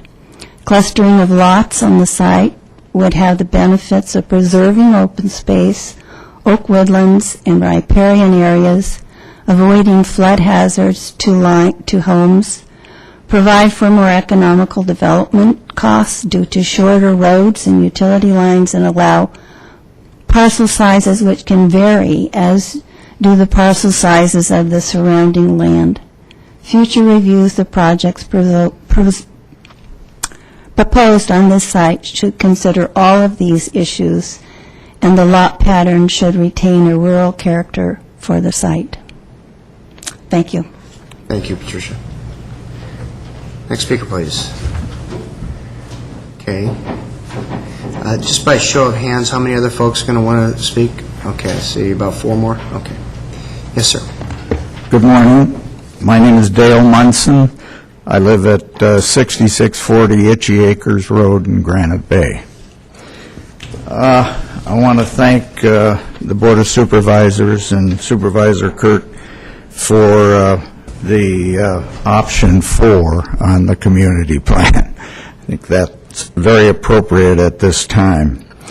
The community plan says that the land shall be a resource and not a commodity. I think these folks have been very proud of the fact that the family has owned this property for 30 years. So we can only speculate what they paid for it. I've been in my place for 25 years, and I know what the appreciation has been around my neighborhood. So I think they ought to leave something to the community. I don't mind, and I've heard one staff members say this is a cookie-cutter type development. And Placer County, and especially Granite Bay, is not a place for cookie-cutter developments. This is the Rancho Santa Fe, or one of the finer communities in Northern California, and especially Placer County. Here are my comments. I think the agricultural land designation should not be dropped, and the zoning should be appropriate with that ag designation for the reasons that have been presented. The development should not be gated. Gates should not be approved, and sound walls should be structural steel. The development streets should be public. I don't think they should be private. I live on a private street, and I know exactly what the problems are. And I think they should be public streets and deeded to the county. Miners Ravine, number 5, Miners Ravine should be deemed a wildlife preserve. I think a 100-foot strip above the 1986 high water mark or the 100-year flood line, whichever is higher, and the full length of that property should be a wildlife preserve with an easement for a walking trail and a riding trail on the south side of Miners Ravine, as we have in Carolinda, which I believe was developed by John Tanner, who's on the other side of the creek, and he'll be looking at what goes on here today. Those are my comments at this time. Thank you. Any questions? Board members? I see none, Dale. Thank you. Okay, so this gentleman in the back, lady right here, and then gentleman in the back. Okay. Good morning. My name is Andrew Howe. I live on Shadow Oaks Lane on the northern portion of above the creek. And it was glossed over this morning about emergency vehicle access, and the little bit of information that we've been able to glean is that there may be some plan to extend the emergency vehicle access clear up through our property, clear up to Cabot Stallman on the north there. And my concern with this is that people from my street have gotten together and talked to the planning department, and they told us that they weren't really interested in emergency vehicle access on our portion of the road. And we've talked to people at the fire department at a meeting with them, and nobody there indicated that they were interested in emergency vehicle access. And so to me it would seem that if these two people are talking to each other and there's an emergency vehicle access requirement that's come out of the meeting between these two groups of people, there was obviously a major misunderstanding between one or both of the parties, or else we were told a story when we met with these people. Anyway, with the new improvements on Cabot Stallman, which make it where people can drive at a pretty high rate of speed now that there's a line down the middle of the road, and the road is, I guess, 20-some feet wide now, with the ability to go around on Cabot Stallman or up on Barton Road, there's no need for emergency vehicle access through the north portion of the thing. It would be very nice to have emergency vehicle access through the northeast portion of this property or adjoining that, so that the people on Ashby Lane, which is in the southern end of my street, can get quicker emergency services. But other than that, it would only, by having us a requirement to upgrade our road, would only add a burden for possible few seconds of time saving driving across our road or taking an alternate route to emergencies on Cabot Stallman Road. Thank you. What I'm going to do is I'm going to ask, when the public speakers are done, I'm going to ask the applicant to come back up and address a number of issues, and we will make sure specifically there's a conversation around this issue. Thank you so much. Thank you. I had seen 3 more hands. Ma'am, go ahead. I believe yours was one of them. Yeah, yours was one. Yeah, well, I'm sorry, go ahead. My name is Annie Russell, and I live, my house, my front yard is on Olive Ranch Road. I'm not in the houses facing this development. I'm to to the side right there, about the fifth house down. Okay. And I had a couple of concerns, and one of the concerns I've attended the discussions before, and one of the concerns I had was about the drainage, because my property, as far as I can tell, of course, I didn't tramp down there behind people's houses to see where the drainage goes, but I believe that my property is affected by that green spot right there as it drains out, because it doesn't all drain that way, as far as I can tell, because I get water coming from up there. And the water, as it goes down, it gets backed up, because there were houses built that stop up the drainage, and so it floods in my yard. And depending, how much rain we get, more and more of my yard gets underwater. But anyway, and so I was concerned about how the drainage was going to be handled. And it appears to be that these two lots right here, just on that other side of the road, might possibly, see, the problem is that homeowners do stuff to their backyards, and it affects my backyard. That's why I get stopped up. And also the county, I don't know whose job it is to clear that stuff out, but they don't clear it out very frequently, and so it stops up. But anyway, so I'm concerned about the drainage, and as I understood from attending previous meetings, if it had the zoning with fewer housing, there wouldn't necessarily be a road going over this way. And maybe I'm mistaken, because I'm not, a lot of this verbiage isn't necessarily familiar with me. But my other problem is we've heard a lot of talk about trees and environment, and I live on this road, and we experience a lot of traffic, especially during morning hours and evening hours, people coming to and from. And this traffic, I wrote about it in here, but this traffic is all the time, and they speed. And we get an officer out maybe 3 times a year, and that officer is busy from morning until whenever he's on there. He tickets them. I am at home with my kids. I'm a stay-at-home mom, and I see him, and I'm like, oh, he got another one. Oh, he got another one. He just keeps getting them. But 3 times a year does not cause anybody to quit speeding. So they speed and speed and speed. And my children and I have been affected by this. My neighbors have told me that in the past people have asked about putting additional stop signs. They've asked about putting speed bumps, and as ways to mitigate traffic. And the fire station got put in maybe about 2 years ago, and my neighbors told me that because of the fire station, you can't put these additional speed reducing elements because the fire truck needs to go through. And I can see that. The fire truck needs to go through, and everybody else does too.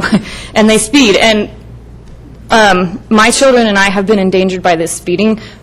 We have walked to school. I've walked my kids to Green Hills every day. And we're on the road, and people are speeding by, and some of them don't really pay attention to how close they are to the middle of the road. And they don't really care if there's kids on the road or not. And others are more attentive, but they're in the few. So we've felt endangered by that, and we've also had people run the stop sign on us. I've been passed on my left, double yellow line, and people pass by me as I'm driving the speed limit. They come right around me and zip on past me, even though it's a double yellow line, and I'm not going that slow. I'm going 35, and it's a 35-mile-an-hour road. As well, when we're on our bikes or walking, even the fire truck on its way back from being out speeds past, and it blows us away. We're just like, it's a huge truck, and it just blows us away, and we're walking, and it's scary. And my kids, I feel fear for my kids. I feel fear for myself. But anyway, I don't see that the speeding can be mitigated, and I don't think anybody's going to be paying me money for, we're swapping trees for money, but the speeders, they're not going away. And yes, they should not speed. I agree. People should not speed. And we do have a policeman occasionally, but it doesn't solve the problem. And my concern is that with rezone and adding, as far as the information I've been given and been able to find out, 925 vehicle trips. So that's in front of my house. Because I live right there. There's almost, maybe if you cut it in half, say half the people go the other way, but I live right there. And I realize that, I don't think anybody here has come to speak up that live in any of these houses that directly front or live on this road right here. And I just want to speak up for that because I know that a lot of us are concerned about the speed. A lot of us have been passed on the left by speeding motorists, and so I am interested in seeing the zoning stay as few as possible because the speeding people aren't going away, and they aren't. You can't assign a policeman to be on my road 24 hours a day, every day of the year. It's not going to happen. So the next best thing I can see is to keep down the number of houses and people that are there. Thank you. Yep, sorry. Thank you for your comments. That's all right. Okay, I'm sorry? If you'd like to submit that, absolutely, you're more than welcome to submit that in the record. You just hand it to the clerk. I saw two other gentlemen with hands up in the back. This gentleman is sitting forward right here. You didn't raise your hand before, but you're more than welcome to come right on up now if you wanted to speak, sir. Go ahead. I only have 3 guys left that indicate they want to speak, so somebody needs to stand up. Come on up.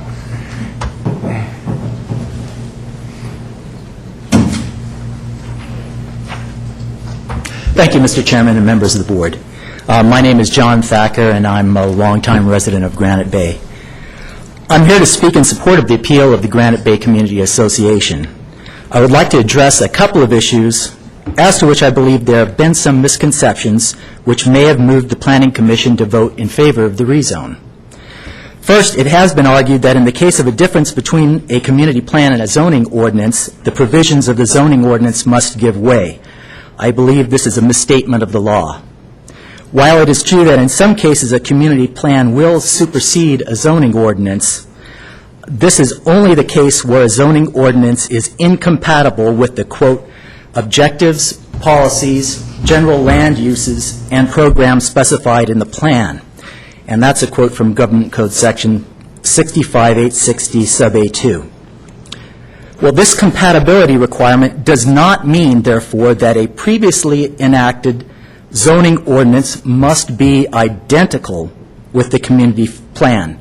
In fact, it has been held that unless a zoning ordinance clearly conflicts with a specific and mandatory general plan provision, it will not be held to be inconsistent. And there is no such inconsistency or incompatibility here. The next question then is, if there's no legal inconsistency between the two density provisions, what was intended by having them both in place? How do we reconcile their coexistence? In this regard, I believe we must ask ourselves simply what makes sense. I would submit that does not make sense, to assume that their coexistence is a mistake or an oversight. Similarly, it does not make sense to assume that the higher density provision of the community plan was inserted on the sly. There were simply too many people involved and invested in this project for something like this to occur either surreptitiously or by mistake. In my mind, what makes the most sense is this. The higher density of the community plan was intended to allow flexibility so that in the event a particularly strong project was proposed, featuring some number modestly more than the 42 residences allowed by the zoning ordinance, it would not be prohibited by the community plan. And I think this makes sense particularly given that 63 residences were allowed per the zoning ordinance for a planned unit development. What does not make sense to me is any contention that the density provision of the community plan, in light of the coexistence of the zoning ordinance, was intended to open the door to doubling density 20 years down the road when what was originally intended by maintaining both density provisions might have been forgotten. Thank you. Thank you. If you want another minute to finish your thought. No, that's it. Okay. Thank you very much. Thank you, sir. And then this gentleman, and then that gentleman back there, and then there was another one. Okay. Are we going to have a chance to talk about the emergency vehicle even further after this? Or is this Actually, what I'm going to do is I'm going to ask the applicant to address the issue. The county's only requirement, staff will correct me if I'm wrong, the county's only requirement as it relates to anything having to do with EVA is to obtain a will-serve letter from the fire department. And so the county's role in that issue is de minimis.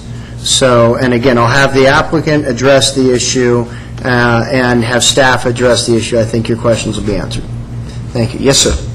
My name's Rodney Rose. I live at 5020 Shady Creek Lane. I sort of touch the boundaries of this. If I had a little dot, I'd be right where that rectangular gray at the top of it is. I share the creek with the property. First of all, I'd like to ask a question, is who understands this zoning? Does everybody understand this zoning? Can everyone honestly raise their hand and say they understand the zoning? Because you're going to be voting on it. I'd like to make sure that you guys understand the zoning. I don't see anybody's hands raising. Okay, thank you. I think we get it. Okay, because I'm a real estate broker for almost 30 years and an appraiser for almost 20. I deal with this type of technicality all the time, and this is a very technical one. And if this meeting was not at 10:30, this room would have not even room for standing people in the community, because there's that many people that are concerned with this. So I can't impress upon you enough about the importance of your decision and how everyone will be looking at it. So if we do the math on the zoning in a simplistic way, and you have the density factor of the 0.83, you would come up with 99 lots, as the applicant has mentioned several times. That is a maximum density, correct? 99 lots. The 0.83 times 119 acres is how we get to that. If you then look at all the other mitigating factors such as setbacks, wetlands, oak trees, roads, you're not going to get anywhere near that. Then you have the other side of the coin within the zoning, as has been mentioned, with the upgrade of the PD and the current zoning, you would get to about 63 lots. So obviously we're somewhere between 63 and 99, which would be nowhere approached. And the applicant is trying to change the zoning, which I'm not going to address those whole issues as they've been battered around already, to get a maximum density, which I don't agree with their design, but that's separate. I just hope you 100% understand that, and when you're voting can feel good about what you're about ready to do. I personally have written 4 letters to each of you, and I've received no responses. I'd like that on the record as well. My main concern is a flooding issue. As I mentioned, I share the creek with this project, and my home has flooded in the past 3 times. The last one in 1997. Since then, the property's been surveyed. I have elevation certificates. For simplistic illustration, if you take a bathtub and design, I'm the drain. I'm lower than this project, and any water that's going to go into that project, which is they're going to put 3 times the amount of the lot itself into this lot. I know they have some mitigating factors that they're having a retaining, but they're also putting in hardscape, which is going to make even more water than the existing lot, if it was left alone, would throw into the creek. I'm very concerned for my residents, my children, and for the safety of the flooding issues, and I'd like that on record. I haven't heard anybody mention anything in favor of this other than the proponent, and I'm sure that's kind of normal, unfortunately. I would also like to, real briefly, I know there's going to be an EVA comment afterwards. I'd like to throw in one little twist, because that's really been battered around. It's also on public record on the video comment with the Planning Commission, where we have the Chief of Police and other members of the police department, or fire department, speaking in that regard.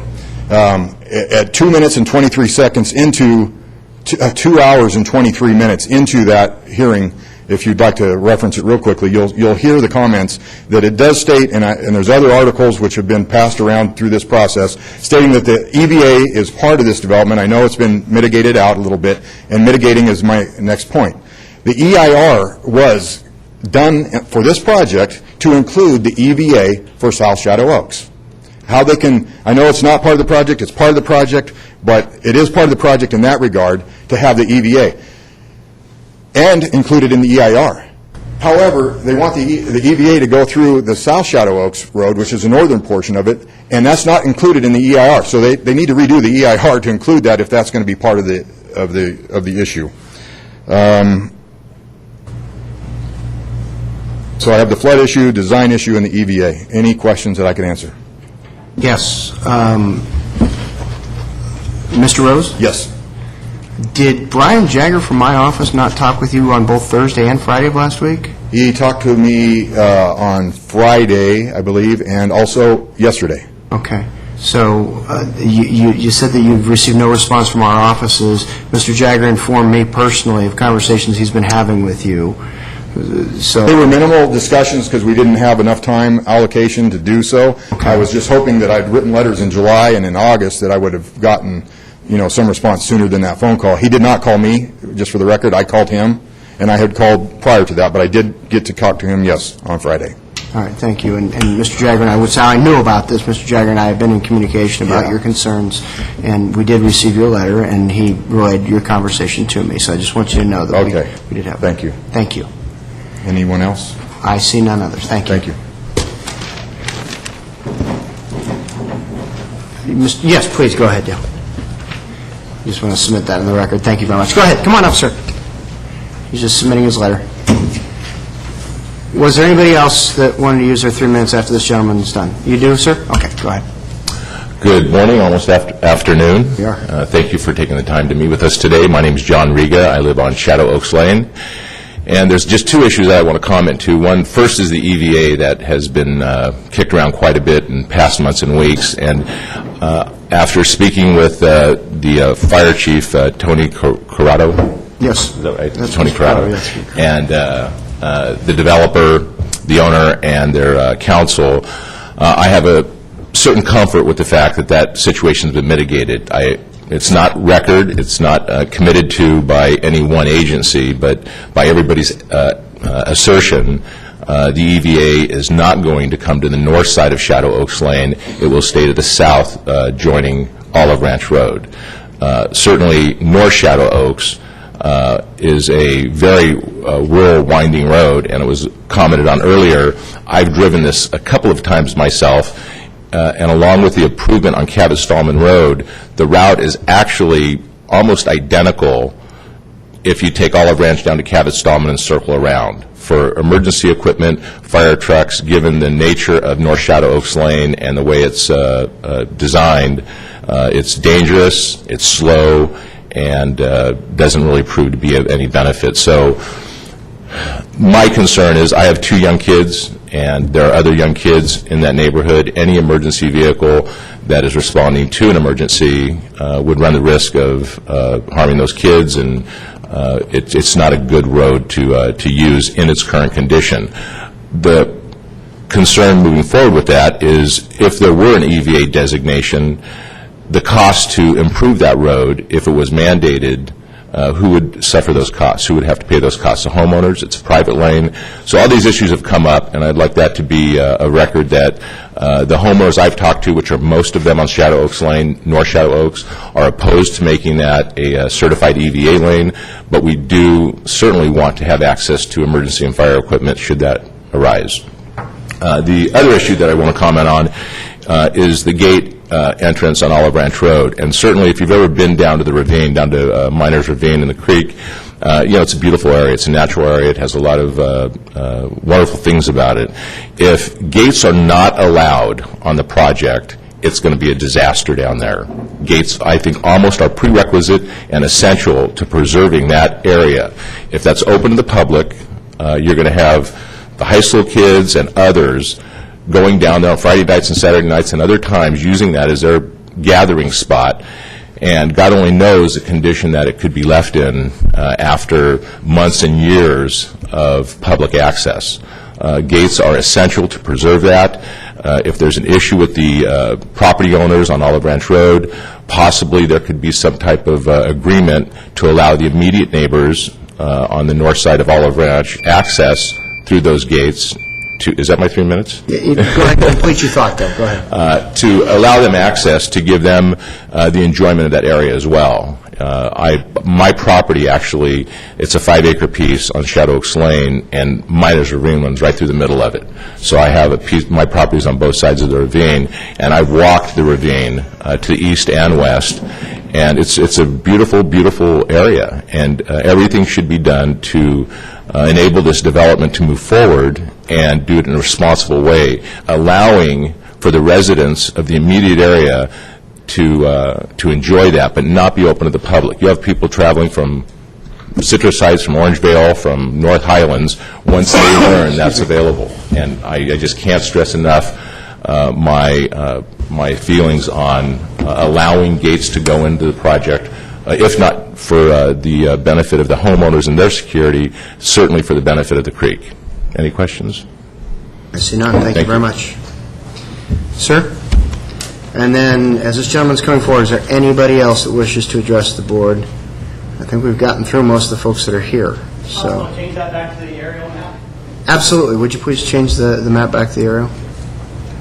Is that the one you're looking for, Yes, sir? please. My name is Brian Burke, and I am one of the lone representatives of South Shadow Oaks Lane, which my property is, it shows it as a gray line going through here right above where it says Olive Ranch Road. I need, yeah, okay. Why don't you go ahead and grab the pointer, and if he can show you which one to push. I am right there, 2.5 acre parcel, Okay, and I purchased this piece of property in 2007. okay. I did my due diligence to see what kind of easements I had. I had a 15-foot easement that was recorded by two people, last name of Ralston, and I had a barricade that had been there for 25 years on one part of the 15-foot easement and a concrete block wall on the other.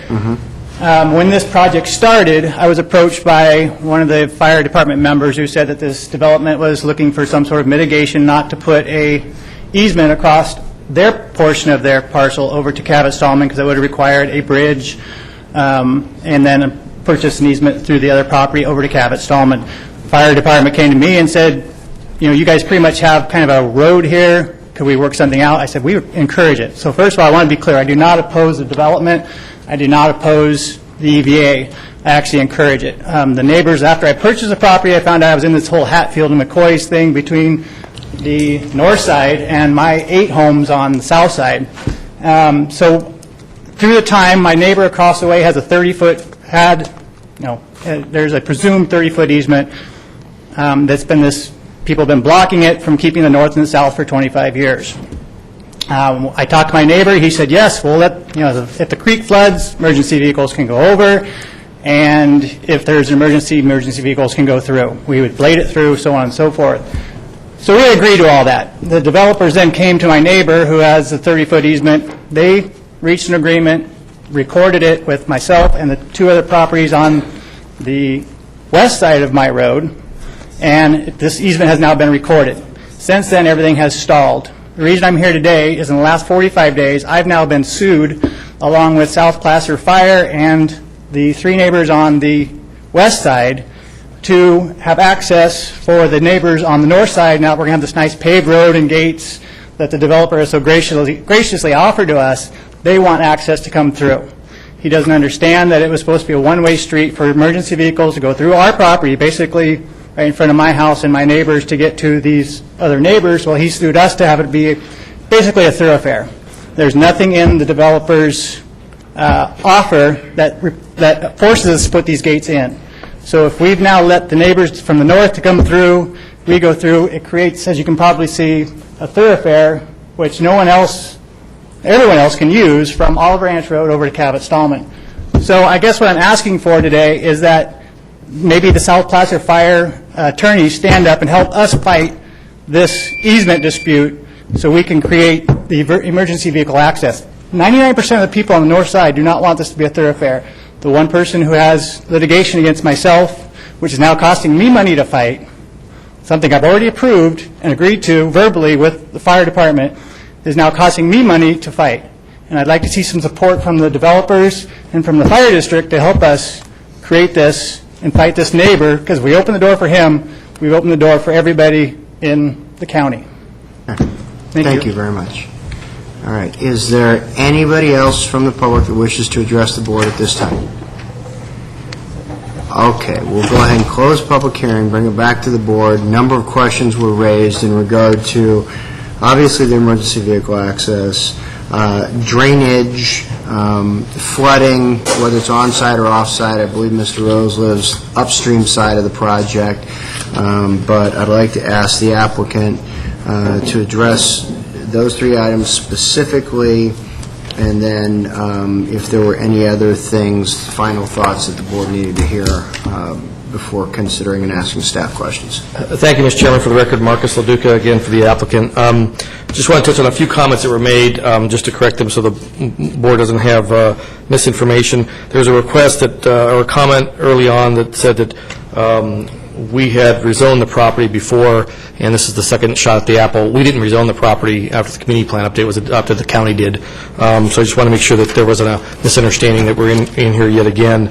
I won't touch on the sign, other than the sign was there in 2009 in August. We went out in terms of the sign. I have pictures of the post that someone left when they took the sign. One of the big posts was still in, if you're interested.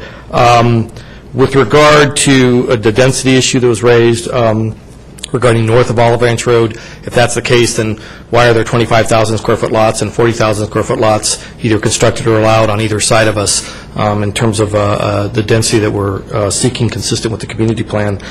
There was a comment relative to having a trail on the south side of the creek, as was mentioned by staff earlier. That's, if there is going to be a future trail, it would be on the north side. And there are two issues really with that. The first is that if you look at the site, I don't know if we could pick up the site plan again on the do you need this to do that?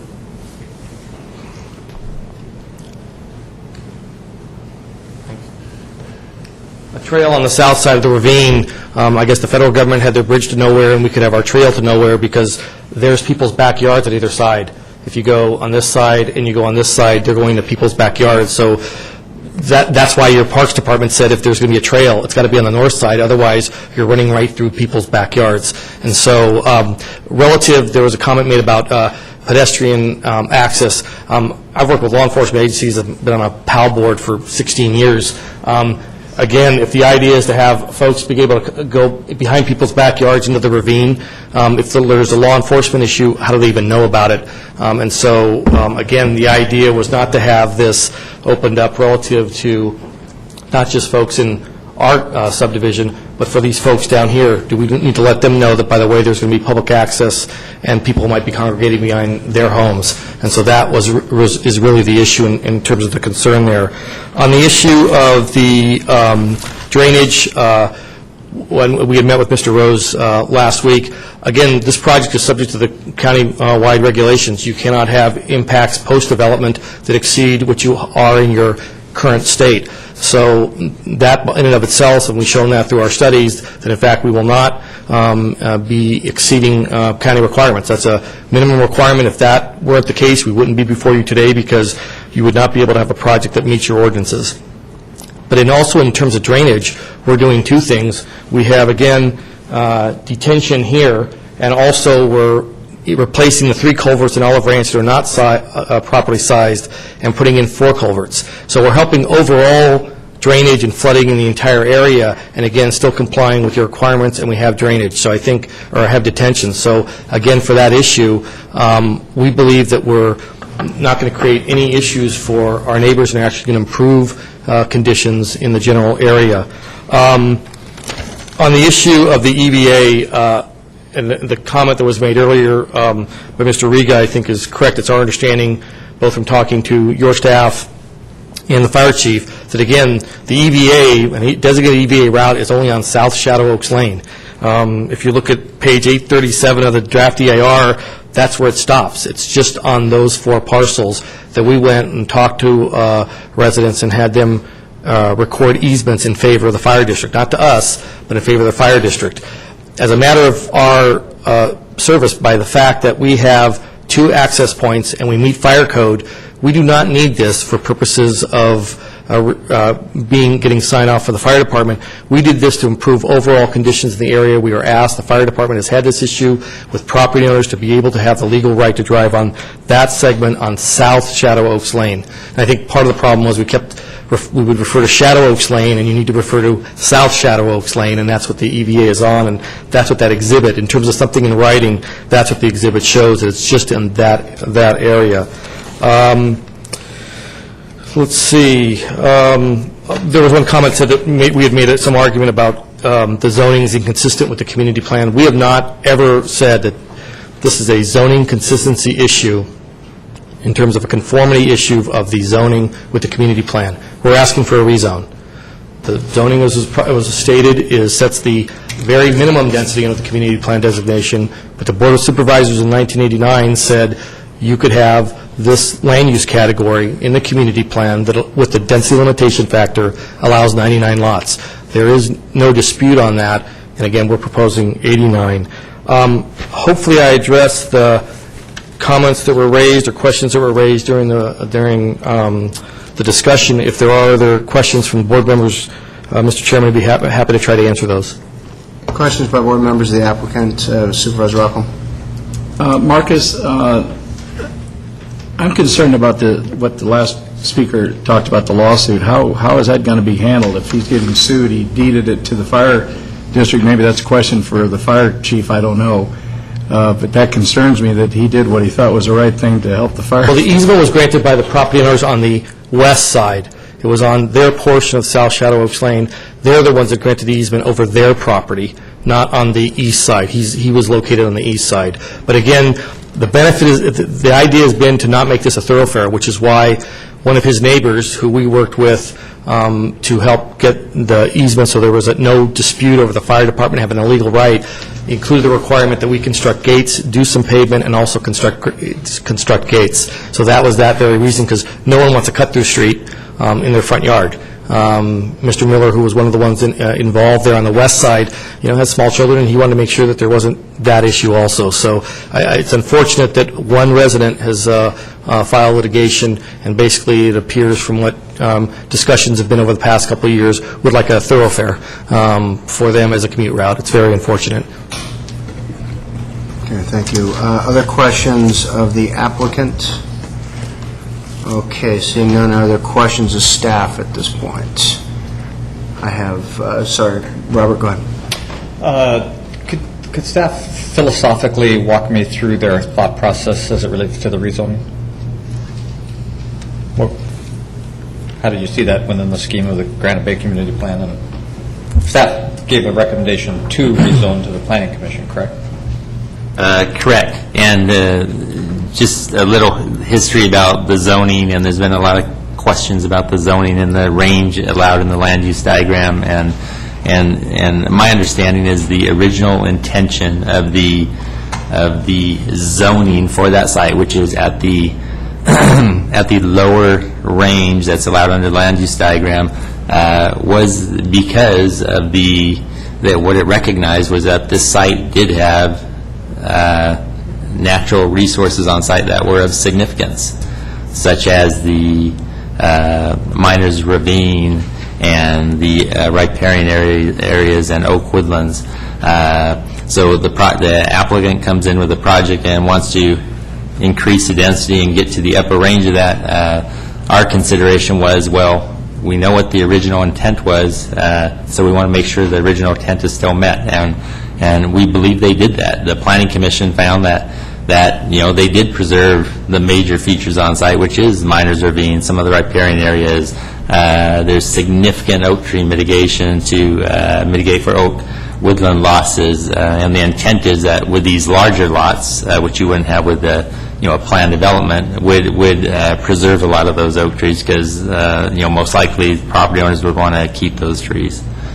So, regarding the oak tree mitigation, I've read through the condition here quickly, and it's a little more exotic than what I've historically seen on oak tree mitigation conditions. So could you walk me through that a little bit? Specifically, forget about the on-site preservation, but the off-site. It looks like you ranked the tree values, and then it looks like there's an acreage mitigation that's in our staff report on page 30. I'll take the stab at Fourth this. packet is 55. 38 of the conditions. Okay, so there was significant thought put in the oak tree mitigation on this site, and lots and lots of meetings trying to come up with what is the most appropriate plan for this property. You had the oak woodland component, and then you had in addition to that, significant oak trees, which those are trees 24 inches and greater on the property. When looking at the oak woodlands, there were different types of oak woodlands on the property, and I don't know if I have that pointer with me, but you can get it up there. I'll bring up an aerial just so we can talk about that.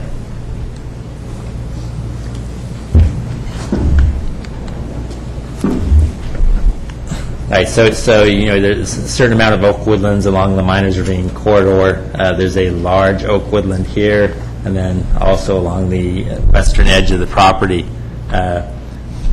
This large cluster of oak woodlands, this was determined through the environmental impact report and the biologists that went out there to and arborists that looked at that area. That was very low-quality oak woodland, and much different from the blue oaks that were up in this area. And so we tried to come up with some sort of a plan where we can mitigate at different levels, recognizing those types of woodlands. And that's what this, if you go through on page 68 and 69 of your staff report, it recognizes a difference in oak woodlands and how we're going to impact for those. And then in addition to that, there's a significant tree. So anyway, so back to the in lieu payments, because I think that's what you were asking about. I'm almost talking like you, Robert, now. I'm just kidding. I'll sooner or later get to the question. But the oak woodland impacts are going to be paid up front by the developer, and then there's also going to be a fair share cost that is passed on to the property owner. Correct. It's a for off-site in lieu fees. That would be for conversation land off-site, not only for buying those oak woodland areas, but also maintaining those. So it's an all-encompassing tree mitigation. And then it wasn't clear to me to kind of get through this stuff during the hearing, but did staff recommend the removal of the ag designation to the Planning Commission? And the staff recommendation to the ag commission? yeah. Michael is telling me yes. I think that's it for now. Thanks. Other questions by board members? Would you please throw both the land use designation as well as the zoning maps back up there? Let's take a look at them really quickly. Okay, so there's the land use designation. Right. All right, and now the zoning, if you would please. Okay. What is the property to the south and east of the project site? I'm sorry, no, on the north side of Olive Ranch Road, the southeast corner, kind of, if you will. Other side, that's your west. There you go. The RSAG B40, 40,000 square foot minimums. Okay. And just north of that is? 2.3. Okay. And again, going back to the land use map. So the land use map shows that corner right there as the same as this project. That's correct. If you would now switch back to the zoning. The zoning shows a zoning designation that is essentially consistent with what the project applicant is asking for, correct? That's correct. Okay. Without the PD designation. Right. So the assertion that has been made that there was never an intention in the Granite Bay Community Plan to have zoning and land use combined on the north side of Olive Ranch Road is simply not reflective of what was adopted in the '89 plan. That zone designation right there for that piece is unrestricted by any PDs. The assertion here has been, well, you could go more dense than the 2.3 if you did a PD, yet the '89 plan created both a land use designation and a zoning immediately adjacent to this, unencumbered by any PD, and 100% reflective of what the applicant is asking for. Is that correct? I would agree with that. So this assertion that somehow the density was supposed to be down on Douglas, and that there was supposed to be this line of demarcation where north of Olive Ranch, we weren't going to allow development that was greater than 2.3, the general plan, land use designation, and the zoning given to the parcel immediately adjacent that fronts on Olive Ranch conflicts with that assertion. Correct? It's not quite. And a majority of the Planning Commission did not agree. They saw, as you can see on this map here, with the lot sizes already existing on the north side of Olive Ranch Road, a majority of the Planning Commission concluded it was appropriate to have acre-sized lots here as a transition to the lands further north of this project site. And it was on that basis that the Planning Commission supported the proposed rezone. And thank you. And to that point, actually, if you now would go to the project map. As I'm counting lots over on the west side of the project, I am counting 7 project lots on the west side, backing up to 10 lots that already exist. Does that look roughly approximate based on the map? So in other words, the project on the west side is less intense in terms of the number of lots that they're bordering on the east. That's correct. Okay. As I go over to the east side, as we've just seen, the southern portion of that eastern side has a land use designation and a zoning entirely consistent with what is being asked for. As you go down along the south side, along Olive Ranch Road, if I added them up correctly, there's a total of 11 project lots opposite 26 existing lots. And I'm not asking you to count them all. I'm asking you to, I guess, take my word for it. The only spot where there appears to be more project lots than adjacent lots is in that northeast corner where 3 project lots border 2 non-project lots right there. That, as I look at this entire map, is the only area where the proposed project exceeds in density and intensity of use what already exists. Is that a fair statement? Correct. So,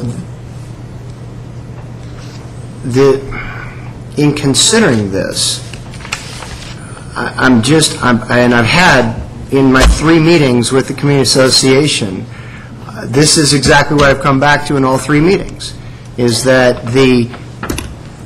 we keep hearing this assertion that this was to be a transition and to preserve and enhance the existing environment. And staff has represented that the preservation and enhancement of the existing environment is accomplished through the oak tree mitigation, the preservation of stream corridor. And as we've discussed in all 3 of the meetings, I've never understood how you can say that the lot size is inconsistent or incompatible with what is immediately adjacent to it. So that has been my struggle, as you well know, in all 3 of our meetings. That's been my struggle all along with this. A couple other just general thoughts. I was very pleased after we met with the applicant and the Community Association. So the applicant did meet with you, Sandy. Okay, but you said they never did. But let's just be fair. We did sit down on Friday and we met. And I was pleased that the project applicant did go back and modify their opposition to the Planning Commission's requirement that it be open fencing all the way along, and agreed to the compromise of the 3-foot high wall with the fencing above that. I believe that accomplishes certainly the intent of what was being discussed at the Planning Commission, having listened to the tape. Much discussion in regard to the Ag Combined Zone District. And I'll ask staff, heck, I'll ask anybody. Other than Hidden Valley, a project with which I am intimately familiar, having lived there since 1970, other than Hidden Valley, I'm not aware of any project in the Granite Bay area that has this land use designation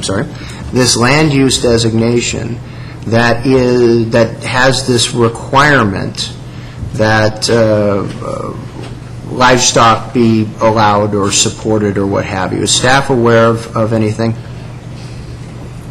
Yeah, not to my knowledge. Not to my knowledge. There was the specific condition that was put into this project as far as having that incorporated into the CCNRs. I am not aware of any. I know it's been discussed on one other project over on Auburn-Folsom Road. I can't confirm or deny whether that was made part of that, but it was that's the most recent one I know of.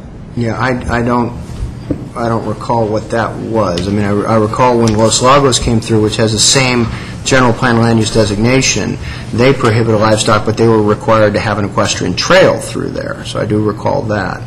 But there again, Hidden Valley, as was mentioned, broke ground in 1950.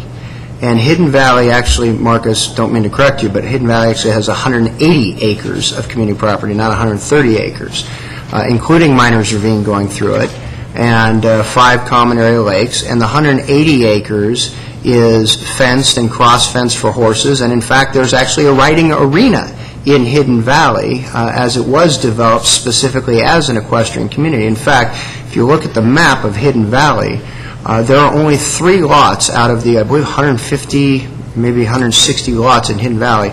There are only 3 lots that actually back up to another Hidden Valley lot. All the rest either back up to the open space of 180 acres, or they back up to what in 1950 was open space on the adjacent properties. So clearly, the design of this subdivision, number one, doesn't allow for the kind of pasture of horses that Hidden Valley does have. I can't imagine staff would be eager to see the horses pastured there in the Miners Ravine corridor, nor in the drainage area. And it has the grouping of houses not consistent with the way that Hidden Valley was designed. And again, Hidden Valley, to my knowledge, is the only subdivision in the Granite Bay Community Plan area that does embrace equestrian specifically because it was designed that way with the 180 acres. So, and approximately half of the available land within the entire Granite Bay Community Plan area is appropriately zoned and has the appropriate land use designation for livestock, for equestrian. We all know in the Granite Bay Community Plan area that if somebody is desirous of an equestrian lifestyle or a 4-H lifestyle, there's no shortage of land in our community that allows for it. And so I've not understood the requirement that for whatever reason this project have that combined ag zone district ride with it. In regard to the gate, I have to, once again, agree to disagree with the Community Association. This is a discussion we've had going back 18 years to when I first ran in '92, and we were talking about gates back then. And having never lived in a gated community, having not grown up in a gated community, my thought on gated communities has always been the developer wants to build it, wants to sell it that way, it's a design feature, that's fine, with one exception that, quite frankly, I think may very well enhance this project very substantially. Right now, there is no public access by way of walking. There's no public access to Miners Ravine between Barton and Cavett-Stallman. Is that a fair statement? There's no... To staff's knowledge, that is correct. And anybody who has enjoyed, and I've heard from people who have enjoyed accessing Miners Ravine across this property, understand, please, that you're doing so illegally, you're trespassing. But there's no public access. One of the things I think perhaps getting to a concern raised by Supervisor Holmes, and that is opening up the corridor, at least that public lot, common area lot that is being developed. I believe that common area lot on the left-hand side is being developed with some kind of a trail feature or an easement feature for access. Is that correct?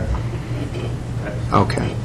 One of the enhancements that I think would be good if gates are allowed is pedestrian access allowed by virtue of a pedestrian gate at either of the entrances, a pedestrian gate that would remain unlocked from dawn till dusk, recognizing, I believe Mr. Riega, recognizing his concerns about nighttime activities not wanting to be encouraged. But right now, nobody on Olive Ranch Road or the adjacent neighbors, unless they actually own one of the parcels that encompasses the ravine, have access to the ravine. And I think it would be a nice community amenity by this project if pedestrian access were granted along the existing proposed private roadways, dawn till dusk, that would allow for pedestrians to enter the project, and whether it's just walk on the road or go back and visit the ravine area.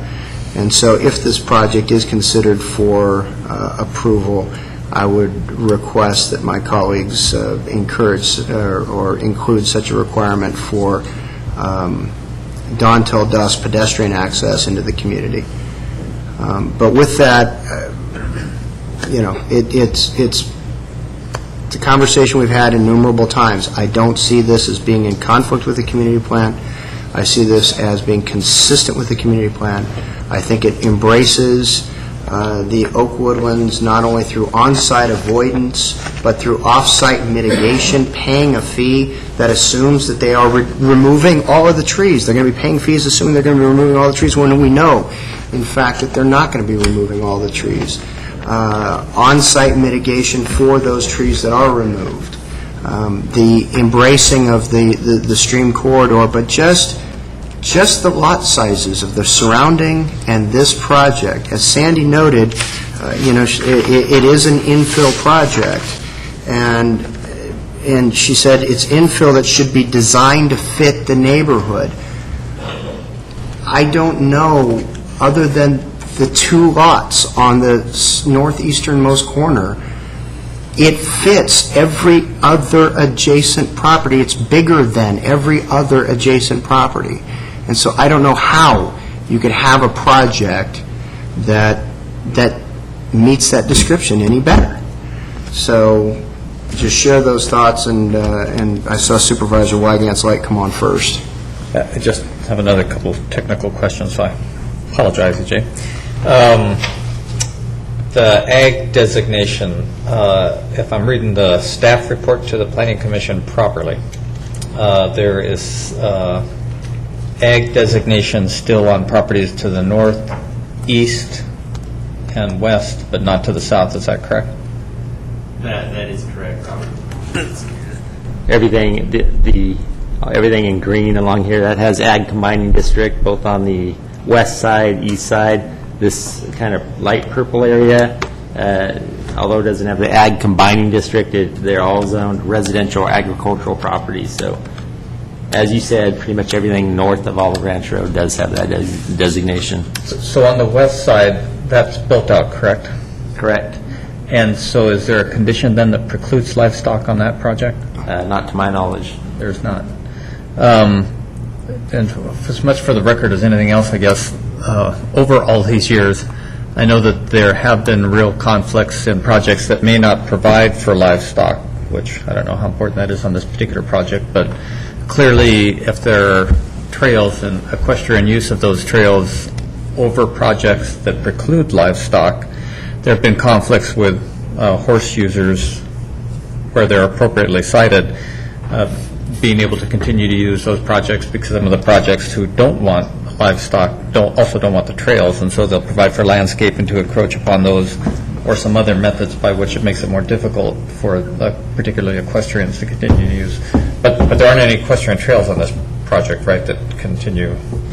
Not to my knowledge. There is a multi-use trail. I'll go back to the... there's a multi-use trail, both a sidewalk and multi-use trail that goes through this 50-foot front. I believe I'd confirmed just with the applicant or ESD that's a concrete trail, or is it GG? So it could be used by equestrians. Concrete trail. Well, I'm not if it's a concrete trail. And then, but the project to the west does not have any livestock in it. Is that correct? I can't confirm that. Don't know. Okay. They are allowed agricultural uses under that ag combining district, so nothing's there to prohibit. Whether there's actually something there or not, I can't confirm that. All right. Supervisor Rocco? Just continuing on with the agriculture, could that be removed from this? I mean, I don't see the point in a development like this of having horses or chickens or, I mean, I think this chicken ordinance is getting out of hand with people bringing chickens in. I don't know if I purchased, I'm assuming that I couldn't afford to live in there probably. I wouldn't want chickens next door, and I wouldn't want goats next door or sheep or any of that stuff. And I would think the majority of the people would buy in there would buy either, they would have that choice, I guess, but to me, I wouldn't want to see this on that project. Supervisor Rocco, anything else? No. Thank you. Supervisor Holmes? Well, Robert actually asked my question about the adjoining properties having the ag use designation, and I would like to see that kept on the property on this particular project. I had another question about the pedestrian gates. How would you monitor? I understand your concern there, but how would you monitor? How are people going to? Is going to be someone going to go out and unlock it at dawn and come and lock it up again at night? Or do we have a way to monitor that? I'm not exactly sure how that would be monitored. I would have to defer to the applicant to have them identify how they would comply with that requirement.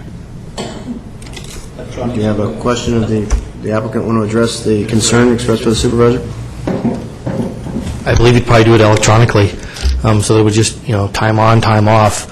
It would go, be unlocked, and then at a certain time of dusk, it would lock back up, as opposed to, depending on someone to, have a key or something, and they're on vacation, and it's unlocked. So that'd be the way to do it. So how do you know if anybody's down there that needs to get out? Well, you can always get out. You can always get out. It's just getting in. Yeah, from the inside of the subdivision, you can always get out. It's like locking a fire door. It's a bad idea. Also, we do have a right to farm condition that recognize, for properties in this subdivision, recognize what is allowed and what are uses permitted around us. That was an early requirement of your staff. So, Supervisor Holmes, if I'm hearing correctly, the concern that you have is specifically as it relates to the neighboring project. Maybe we can jump back to the map. To the west, again, I don't believe that was necessarily developed as a quote-unquote subdivision like we do today. I think it was parceled and developed. But there are ag uses allowed there. I mean, people have their barns there and all the rest. Hence the comment about the right to farm. I mean, I think they're going to be letting folks know for sure that does exist, which if you're out on the property and you're standing on the fence line on any of those lots that are adjacent to the use to the west, you can see what's going on there, and you can see people's barns and all the rest. It's fairly obvious what's going on around you. So I intend to support the Planning Commission's requirement about having ag use on that property. On the entirety of it? That would be your... Right. Okay. All right. Any other questions or comments by board members? Okay. At this point, we will need a motion on the project should there be a desire from the board to take action at this point. So, going to need to hear something from somebody. Okay. So we're going to put on your microphone so everybody can hear what your motion is. Thank you. I'm looking at page, it's written 10 on the staff report. I believe that's where your conclusions and recommendation is. I would recommend to deny the appeal by Mary Stenson and Sandra Harris on behalf of the Granite Bay Community Association. I would uphold, let's see, do I want to say uphold? Yes, uphold the applicant's request to have the gates features on the basis that they would have a pedestrian entry with some kind of a pedestrian gate. Certify the EIR number 3. And I would make in my recommendation that the agricultural designation be removed. Approve the vesting tentative map. That's 5A through E. Okay. Supervisor Weigand, I'm sorry? A question, the proposed recommendations with regards to changing the fence as per... Oh, I would mention that they're voluntarily recommending to just do the 3-foot high solid wall with the wrought iron above it, and that's adjacent, that's in parallel with Olive Branch Road. Okay, we have a motion by Rockholm. I'll second, but I want to make some comments. Absolutely. Maybe we can modify it. And get some clarification on a couple of points, I believe. Go ahead. So an observation is we have a right to farm ordinance. It's a great thing, but it's imperfect. It's hard to enforce.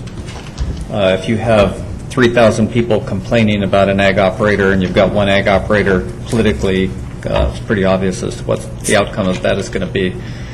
The ag designation on this property I don't think is going to change things much one way or the other because I don't think the property is going to develop with that kind of use. And if I remember properly after all these years, we used to require some kind of real estate deed or notice in terms of sales that the properties were surrounded by ag uses and that the buyers were put on alert that there's a right to farm ordinance and that it would be enforced. Can we do something like that, Tony, here? We still do. I believe we already have a condition of approval that requires that. I need to find that while you guys keep talking. All right. But I believe that's already in place. If that's accurate, and with those comments, I'll second the motion. Okay. Are there any questions by staff or the applicant as to the motion itself, so that your staff is... Just confirming that the intent of the motion is to grant the appeal and modify the conditions as identified in the discussion. I'll defer to County Council on this issue. I'd like to summarize what I think is happening, just to make sure. One other question specific to the walls along Olive Ranch Road. Right now, what's coming before you is in the conditions, it requires a 3-foot solid wall and open fencing on top, disallowing 6-foot solid walls. I heard the applicant mention solid walls along certain properties to the west and east, so I would want you to make that clarification also. Thank you. To the maker of the motion, the applicant has identified the total of 4 lots, the 2 westernmost, the 2 easternmost, where they are requesting the solid wall, and then the entire expanse between the open space all the way over to the easternmost entrance would be the low wall with the wrought iron. I would make that amendment. To allow for the solid wall on those 2 sections, east and west. Okay, is the second amenable to that? Yes. Okay. So the motion is so modified, and staff is scrambling, as they will do from time to time. Was it the board's desire to allow the public access into? And if that was the case, I would recommend a condition 57N, as in Nancy, be added, that states, dedicate to Placer County a minimum 4-foot wide pedestrian easement for public access over an on-site subdivision sidewalks from Olive Ranch Road to the open space Lot H, to provide a connection between the meandering sidewalks and open space areas Lots A, B, and C to Miners Ravine. If that language were added, it would allow for the public access to Miners Ravine, as was discussed here by the board. One point of clarification on that. Given that these are private roads, my recollection is they don't have to have a quote-unquote sidewalk. Was it the original project designed to have sidewalks within this, more consistent with some of the other projects that have private roads but don't have sidewalks? So can the easement be granted over the existing roadway, the private roadway? Does it have to be over a specified sidewalk, or can it be on the outer perimeter of the loop road or something along those lines? I'll defer to Wes Zicker, Director of Engineering. That's my only concern, is that if they're requesting the private design guidelines and sidewalks aren't required, then how do you lay it over a sidewalk? Yeah, I apologize for the confusion. Wes Zicker, Engineering Survey. We were under the impression we had sidewalks on one side. If that's not the case, then I would suggest that the easement be over the interior private roads. Yeah, and my question is, why limit it to 4 feet? Why not just have it over the roads? Again, assuming there was going to be a sidewalk, we said 4 feet. I'm sorry. Let's just make it over the interior private roads so people can walk. So there's an easement on the roads, people can walk down to dusk, have access, all the rest. Right. That's certainly my intent, so. Yes. Yeah, go ahead. Is that, do you want to make a comment? I see you sitting there ready to... Mr. Chairman, just to have a clarification in terms of the public access, because the gate would be, the pedestrian gate would be at the main gate, which is on the western side. You then come up, past the open space to the loop road around. As opposed to having, pedestrian access easement recorded over every single road, including the cul-de-sac at the far northeast section, we would hope that it would be restricted, looking at, if I could have the pointer. To the main road in and to the... It would be here along this route to get to that open space lot, because that's where the idea is to have pedestrian access to that area back there, as opposed to, having pedestrian access to the open space, so folks are all the way over here. But it doesn't make a whole lot of sense. On the one hand, I agree with that. However, on the other hand, knowing the existing condition of Olive Ranch Road, and as was testified earlier by the young lady, the existing speeds on Olive Ranch, and quite frankly, the lack of, and this is not your fault, but the lack of off-site improvements, I think having the overlay for the pedestrian access on the entirety of the road network, yes, it allows for access back to the back, which is what was originally intended, but it also allows for a nice little loop walk on a private road with no real hardship created to the future occupants there. Obviously, there'd be a disclosure to the future occupants that pedestrian access is allowed by off-site folks from dawn till dusk, but it would create for a nice little walk loop for other people to be able to use that for their walking. Understood, Mr. Chairman. My client just looked at me and said that'll be fine. Okay. That way politicians can walk in there, too. So is that clear within the motion that the intent is for pedestrian easement over the roads and for gates that are controlled dawn till dusk, be it by timer, preferably with some electronic mechanism that has dawn till dusk pedestrian access? It is clear, and the conditions will reflect that. Okay. And Mr. Zicker is satisfied that we have what we need by way of the easement? Okay, great. We have closed the public hearing. We, however, did allow the applicant to come up and make a clarifying question, so I will allow the appellant to likewise come up and ask a clarifying question if you wish to. No, unfortunately, I do need you up here because it's got to be on the record, and I'm not going to pick you up from all the way back there on our wonderful state-of-the-art sound system. Hi, Jeffrey Polis, Granite Bay Community Association. Just with regard to the pedestrian access, does that include strollers for kids and bicycles? That's all considered pedestrian access. Thank you. Thank you. All right. Yes, sir. I'd like to summarize. Yes, go ahead. So for the record, so that Yes, anyone I know after the fact would actually. We will make sure that the record is clear. Thank you. So, going to page 10 of your agenda, if I understand the motion, the first aspect of the motion is item bullet 1, to deny the appeal of Mary Ann Stenson and Sandra Harris. Item 2, to grant the appeal brought by Mr. LaDuca on behalf of the applicant as modified. And the modification would allow for the pedestrian access as discussed at length, but otherwise to grant the gated features and the wall as modified in the offer made earlier in the hearing. And I think Mr. Johnson's already articulated. To also remove the ag combined overlay which implies a removal of condition 131E dealing with the restrictions on the CCNRs, I think is also part of granting that motion. Then we move on to certifying the final environmental impact report with the attachment F, adopting the ordinance. I already referred to it. The granting of the applicant's appeal essentially replaces the ordinance that was approved by the Planning Commission with a new ordinance. My office has worked with the planning staff. We have an ordinance ready to do that.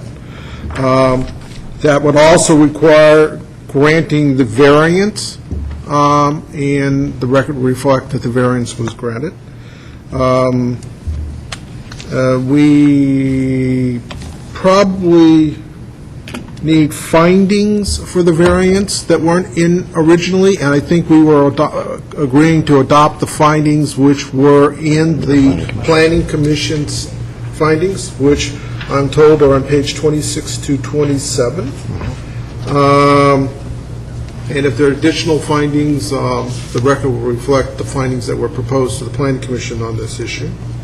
We then move on to, I think, approving the vesting tentative map as indicated in the original motion.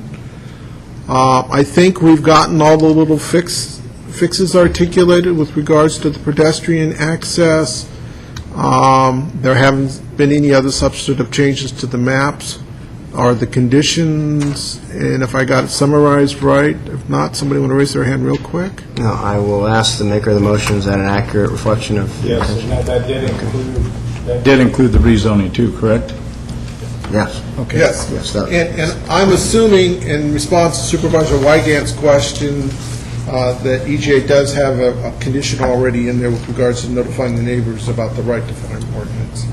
That has been Well, standard. not the neighbors, the within the sale of this subdivision. Right. That anybody that buys a lot, and they will be told that your neighbor may have agricultural uses and be put on notice. That's been a standard condition for some time now.